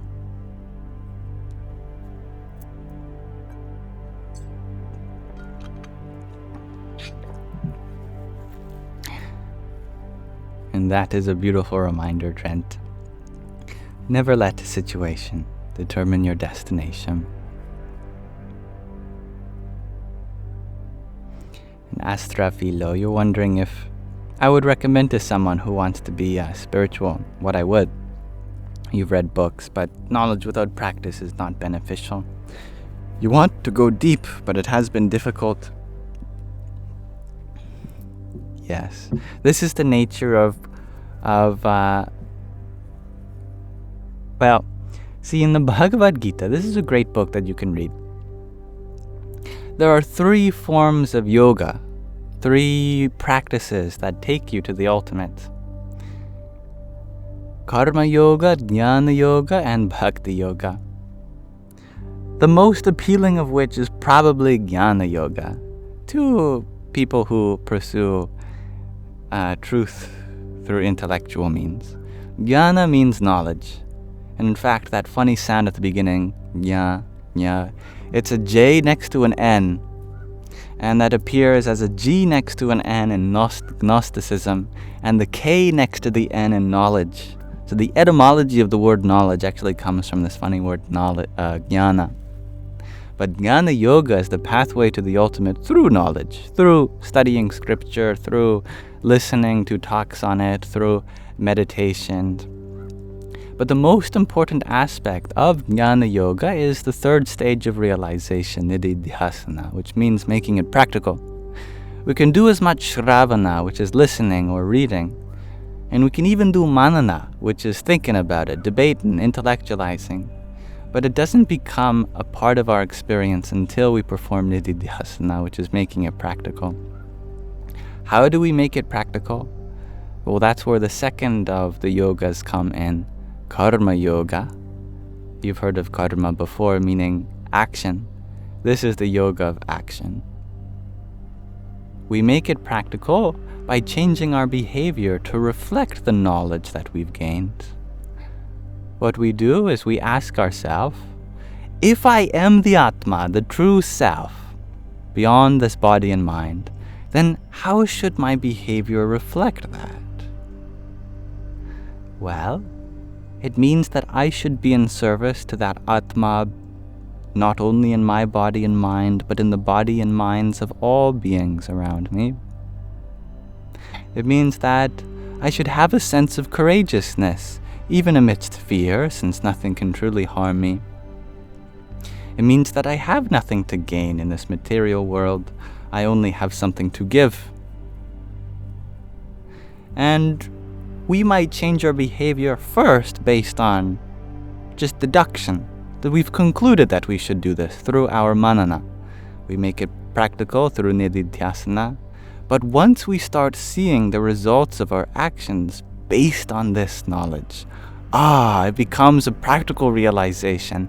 Now I understand why I'm the Atma, because I've changed my action, my karma to reflect it, and I see the difference that I'm truly making this way. But still, we have to have a good enough reason to go forth through Karma Yoga, and this is where the 3rd aspect comes in. That's Bhakti Yoga. Bhakti means loving devotion. That we go forth in our actions with a sense of love and devotion. That is the creme de la creme, which seals everything together. It's what makes the karma meaningful in the moment. Because you're no longer just experimenting based on what you think is true, that you have faith because you know that you're serving something higher.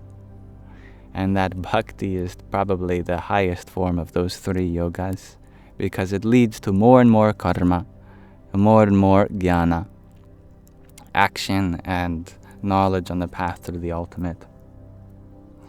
These are all explained in the Bhagavad Gita, and I'm in the process of reading through the Bhagavad Gita on my ASMR channel too, in case you wanted to listen to it. I read it whispered, Bhagavad Gita, and I'm in the process of reading through the Bhagavad Gita on my ASMR channel too, in case you wanted to listen to it. I read it whispered, and I think my internet disconnected me for a second. We lost connection. But when it has returned, please let me know. Thank you. I am back. Good to know. And thank you, Dr. Jenny, for your trio of roses. And tiny. Yuppie! And Vanessa, thank you for your trio of roses too. Radhe Radhe. I love yourself, you share. It's about giving love. Servicing through love. I agree. Hello, Legoshi. Hello, Jacqueline. Now, we are nearing the end of this live stream, since I like to allot just 2 hours every day. Sometimes I like to go for longer, but lately I think 2 hours is a good amount of time. But I'll be wrapping things up over the next 20 minutes or so. And I love your equation, Night Owl, that you shared. Love plus devotion equals care. That's great.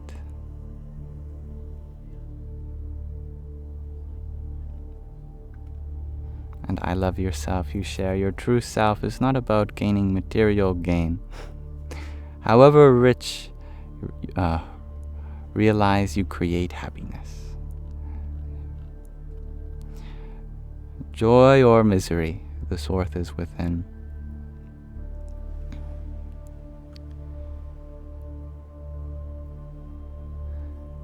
Thomas, you're wondering what the best book is to guide a lost one. Anyone who is feeling lost probably just has a lot of unprocessed feelings. And as such, they're in their own mind. They struggle to disentangle? Yeah, I guess that's a word. Untangle their own thoughts and emotions. To someone who is feeling like this, honestly, the best book I would recommend is a journal. Because when they're struggling with processing the information they've already received, adding more information is just going to create a thicker clog, isn't it? We have to sort out the mess first before we gain new information. Therefore, things like therapy, things like journaling, talking about one's feelings. We let that person take what's ever already inside them and release it. Until then, there's nothing we can give them that'll sort things out. It'd be like buying something that would make your room no longer messy. You know, what piece of furniture, what thing can I put on the wall would fix the mess in my room? Well, if the problem is a mess, then adding to it is not going to clean it out. So, for those with a mess, what we require is something different than another book, another course. We need something actionable, something for us to clean the mess up with.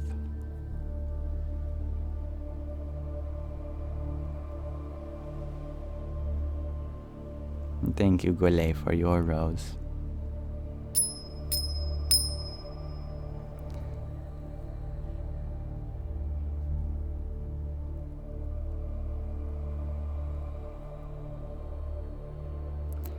TAISMR, you are wondering, what is a third eye?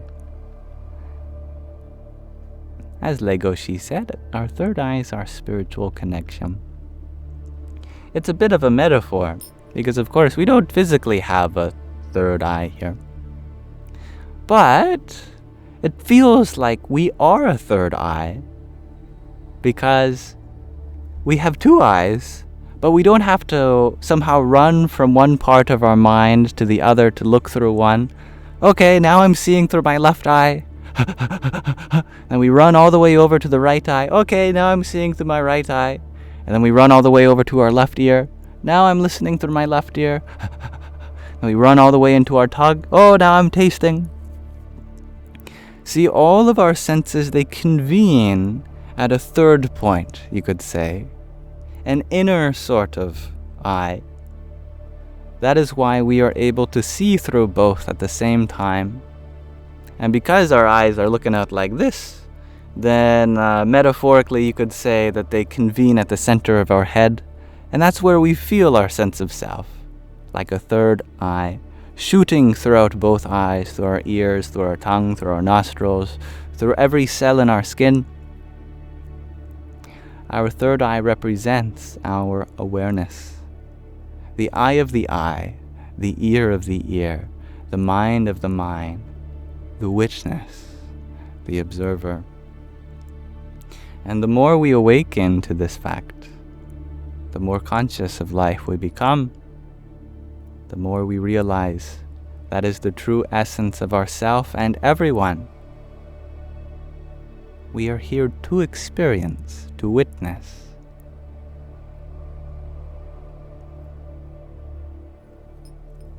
It is just like saying a third ear or a third nostril, or doesn't really work, but a second tongue, or an extra layer of skin. I don't know. The metaphor works best with the eye.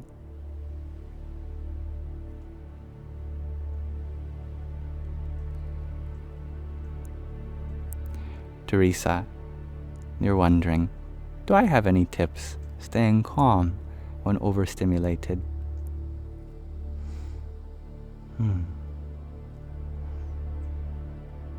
I find that when we are feeling overstimulated, it's good to acknowledge that.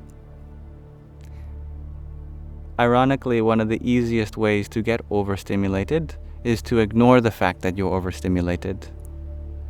And some of the ways in which we ignore can seem like affirmation. Like we tell ourselves, I am okay, I am calm, this moment is good. Even though deep down that may be true, and we're trying to manifest that, it can also ignore our feelings or repress them, which require validation. So we can fully honor the fact that in this moment, maybe I'm not feeling okay. I am overwhelmed. This environment is overstimulating. So instead of trying to manifest a different feeling, we can embrace the feeling as it is, or allow ourselves to feel like that. Basically, know that it's normal to feel like this. Everybody feels like this from time to time. That way you can sit with your own overstimulation with a deeper kind of peacefulness. At the level of the body and mind, there is an overwhelming sensation. But deeper down, you're affirming it, like, this experience is okay to go through. And we can attend to anything that we can change in our environment to understimulate ourselves too.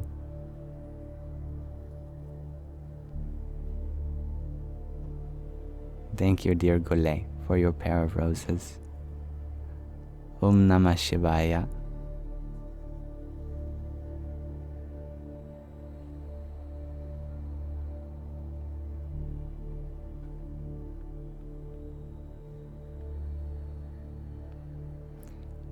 I'm feeling well.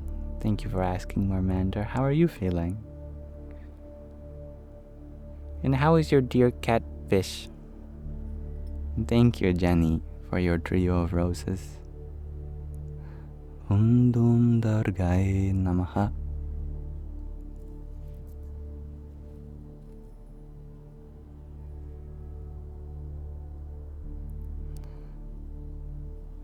Candy Cake, you're wondering if I can describe what proper meditation feels like.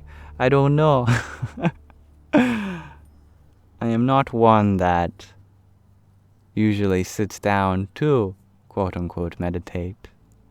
Instead, I try to be meditative, meaning that rather than withdrawing from the world, which I do every night, but you call that sleep, I be very present with everything that I'm doing. I guess you could say that I'm trying to make everything a meditation.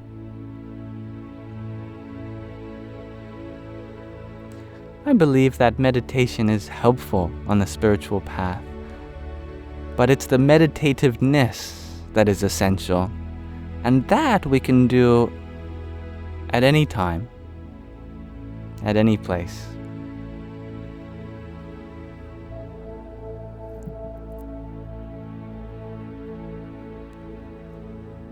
Thank you, dear Starlight, wow, for your 6 disco loves. Om Dum Durgaye Namaha.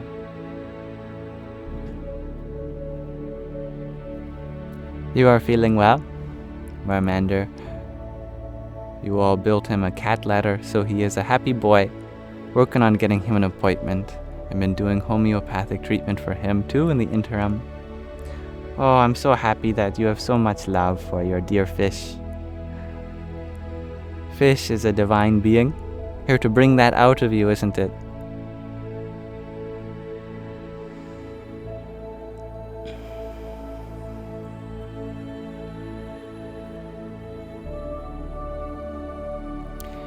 The Holy Science by Sri Yukteswara. That's a great book. One of the only I've ever read, actually. By the Guru of Paramahans, Yoganath. How are my sweet kitties, asks Mermander, enjoying the sunshine? Oh, I think they were enjoying the sunshine, but got too hot, so they asked me to take them back inside. I imagine that they're flopped on the floor, cooling down somewhere.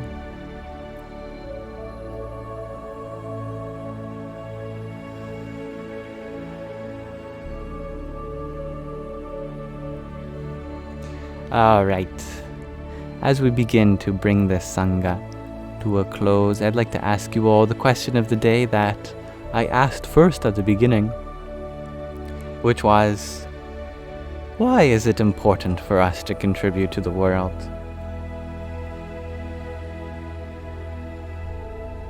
Yes, there is nothing we need from the world, nor is there anything the world needs from us.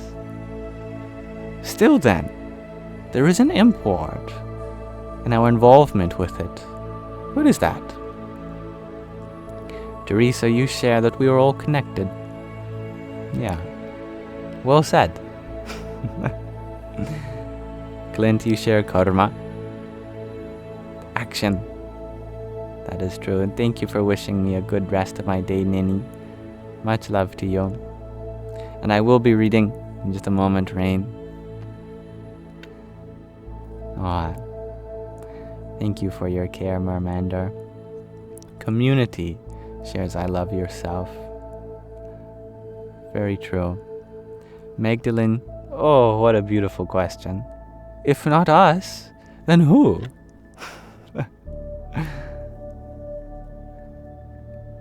Mermander, you share because we are all spiritual beings, having a human, animal, etc. experience. Kindness matters. Ari, you share, we all bring a little piece to the huge puzzle of the world. I love that sentiment. We ought to connect our pieces. Beautifully put. And I love the word ought. Michelle, you share, so we have a place to live. It's where life takes place, isn't it? Donsuela, you share, because there are others in the world who need exactly our presence. Ah. We are meant to be here in that way, aren't we? Thank you, Good Life, for another rose. And Sindikar, thank you for your heart meat.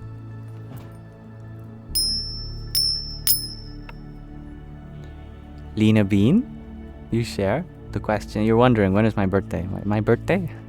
You can celebrate it any day.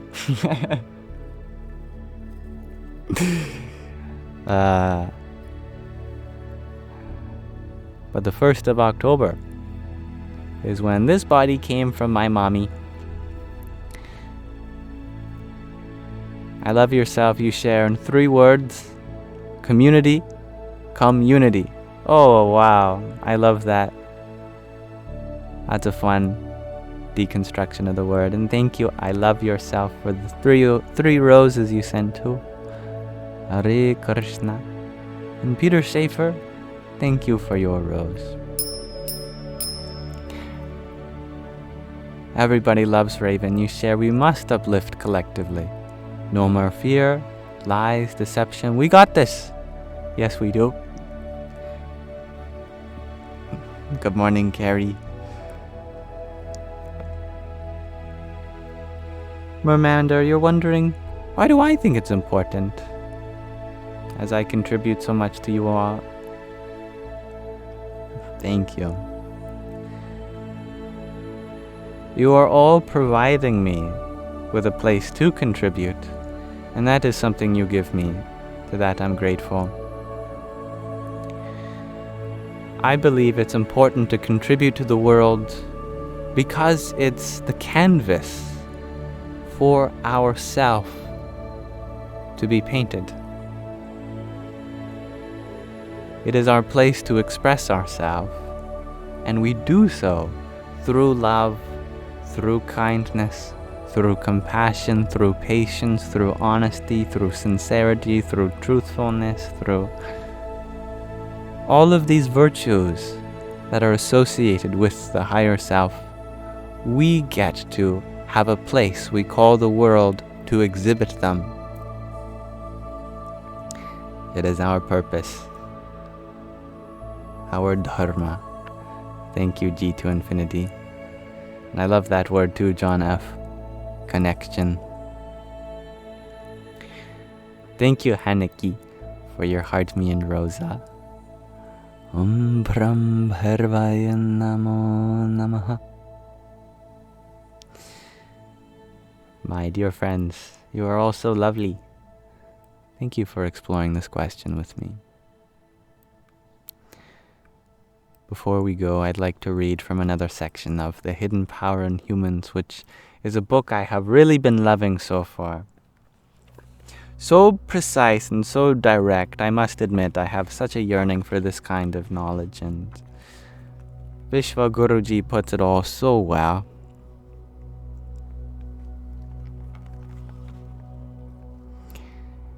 See you later, Mermander. Alright. Let's talk about the Pashu Chakras, which are the animal chakras or centers. Pashu means animal. We all know of our 7 main chakras, and this book introduces an 8th, but there are other kinds of chakras. Many, many, many other kinds, in fact. Let's talk about the animal centers. These are centers not along our spine, but in the feet and legs, and they are known as the Pashu chakras. The lower or animal chakras. The entire area from the toes to the hips contain the animal spheres of consciousness, a state of consciousness at a lower level of development than the human genus. As we have been born in a human body, one would think that all animal tendencies have been eliminated and left behind. However, this is only partially true. Our kinship to the animal kingdom is closer than many people like to admit. In the embryonic period of development, humans go through the same phases as animals and even show short-term external characteristics of fish, reptiles, and amphibians.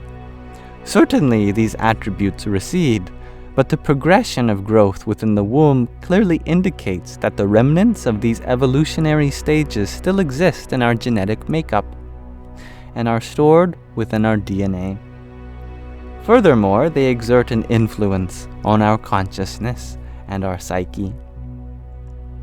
These legacies of animal qualities lie in the lower chakras. This is why we strongly advise against exercises that concentrate on the feet and legs, as the energy produced by the lower chakras pulls the mind down to a primitive level.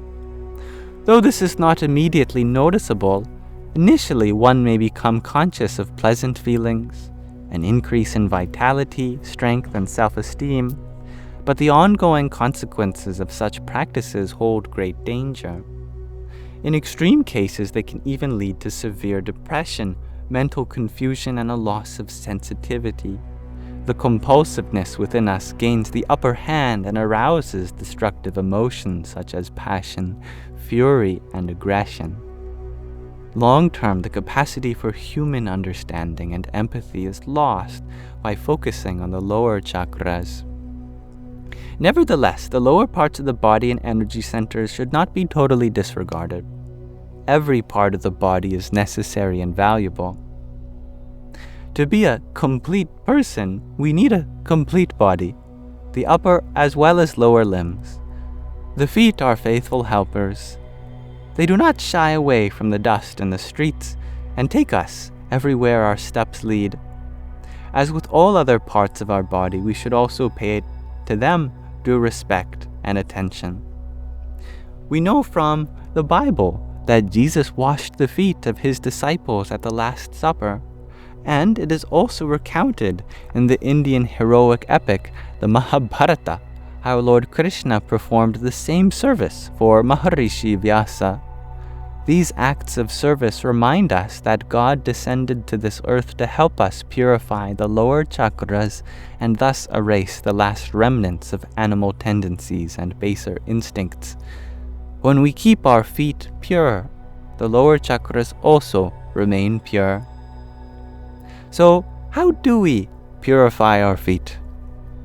We purify our feet by consciously steering our steps towards holy places and spiritual society, as well as to those places where our help is needed. There is a wise old saying, God gave you your feet to enable you to steer your steps towards his temple and towards the good. God bestowed upon you hands not only to take, but primarily to give. For good words and prayer, he furnished you with a tongue. Ears he presented to you to enable you to hear the truth and calls for help from your neighbors, and eyes to delight in the beauty of the world that he has created. To remove karmas and to keep the chakras pure, direct your first steps in the morning towards your altar and ask for God's protection and guidance during the day, and close your day with satsang, a spiritual assembly, a reading from the Holy Scriptures, prayer, and meditation. When your mind is oriented towards God in such a way at the beginning and end of the day, your mind is filled with loving and spiritual feelings and thoughts, and your daily work is successful and meaningful in every respect. Each one of our senses has a function that is pleasing to God, but God also gave us free will, and so therefore the decision and responsibility for what we do with his gifts lie entirely within us.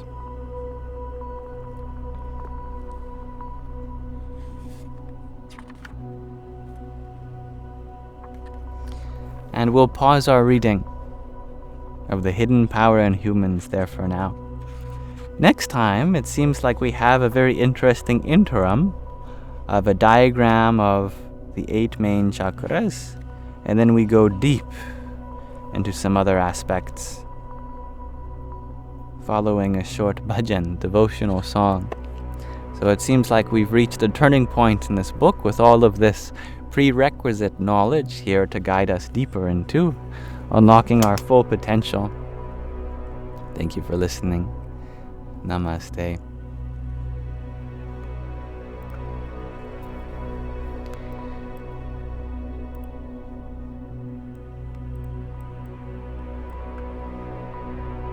Thank you, dear Giuliano, for your TikTok, ice cream cone, rose, and a cloud bread. Radhe or Radhe. And Lauren, thank you for your 10 roses and another octet of them. Om Pram Bharvaya Namo Namaha. And John F., thank you for your 11 roses. Max, you were wondering, what are the scriptures and where can you find them? Whatever tradition resonates with you, they all have their own scriptures. For the Christians, that's their Bible. For the Muslims, that's the Quran. For the Jews, that's the Torah and the other rabbinical commentaries. For the Buddhists, it's the Sutras. For the Sikhs, it's the Grand Guru Sahib, or the Guru Granth Sahib. For the Hindus, it's their Vedas and the various levels of Upanishads, Ityasas, and Puranas. Whatever your tradition is, there is a set of scriptures that is revered as holy. Those are the ones for you. Thank you, Jenny, for your pair of roses. And your quintet of them too. Hare Krishna. Nick Atos, you ask, before we leave, can I tell a little about the Kali Yuga period? Is it evil? No, it's not evil. No age is necessarily evil. But the Kali Yuga is said to be, by most traditions, the age that we're currently in. But there are some traditions that disagree and said, actually, we're in a higher age. It all depends on your astrological calculation. But regardless, the cycle of the yugas also exists within everyone's heart, and whether you are in the Kali Yuga or Satya Yuga depends on your own prosperity. And we all have the ability to shift from Kali, from darkness, to Satya, truth. Everything in material existence is dominated by the 3 qualities, the gunas, tamas, rajas, and sattva. In the Satya Yuga, it's just the sattva guna which is predominant. In the, it comes after that, the Dwapara Yuga, it is sattva but mixed with some rajas. And in the Treta Yuga, it is tamas mixed with some rajas. But in the Kali Yuga, it is tamas that prevails. What are these 3 qualities? Tamas is the quality of darkness or ignorance, dullness. Rajas is the quality of passion and activity. Sattva is the quality of purity, peacefulness. You are in the Kali Yuga when darkness prevails. What does that mean? It means that we are asleep. We are sleepwalking, so to speak. That we are not aware of our true self. To be in that state would be sattvic, would be truly peaceful. Actually, that state is beyond all the gunas, technically, but sattva is the closest. That state is Turiya, the 4th gunatit, beyond quality. We can influence our evolution from tamasic to rajasic to sattvic qualities by our actions, by our thoughts, by our words. Everything has these qualities, but we are also in charge of which qualities we wish to act on in any moment. If we choose to speak kind, purifying, peaceful words, then we will bring more of that into our life, into our heart also. And that is the kind of sentiment we should carry with our words, as it is with our thoughts and our actions too.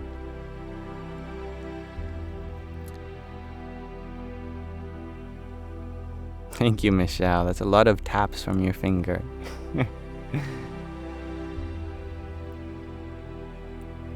Gaia, you were wondering, what is transcending ages, in short? Epochs.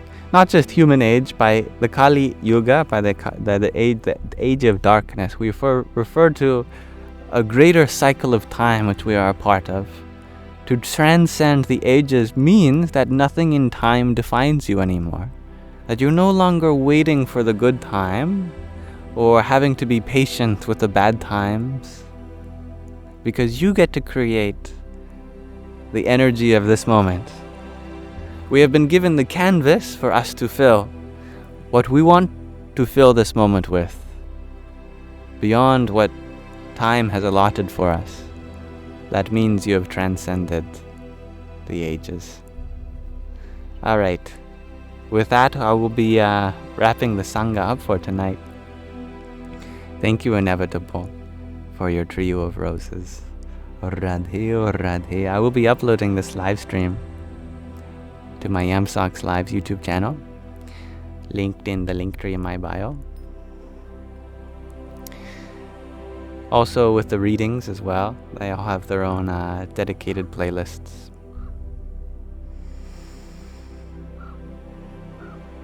May this live stream be an offering to the divinity within you.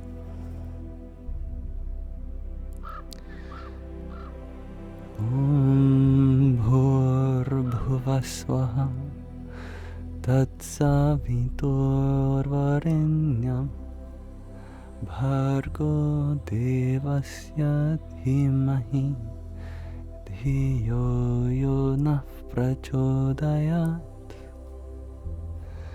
From the earth up in the air to the celestial plane, and that we find sun-like radiance, worthy of worship. Dissolver of darkness, feminine divine, we meditate upon. Enlighten our intellects and compel us forth. Om Shanti, Shanti, Shanti. Om peace, peace, peace.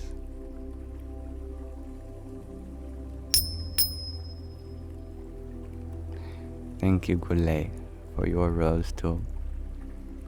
Sarve bhavantu sukhinah. May all beings be happy.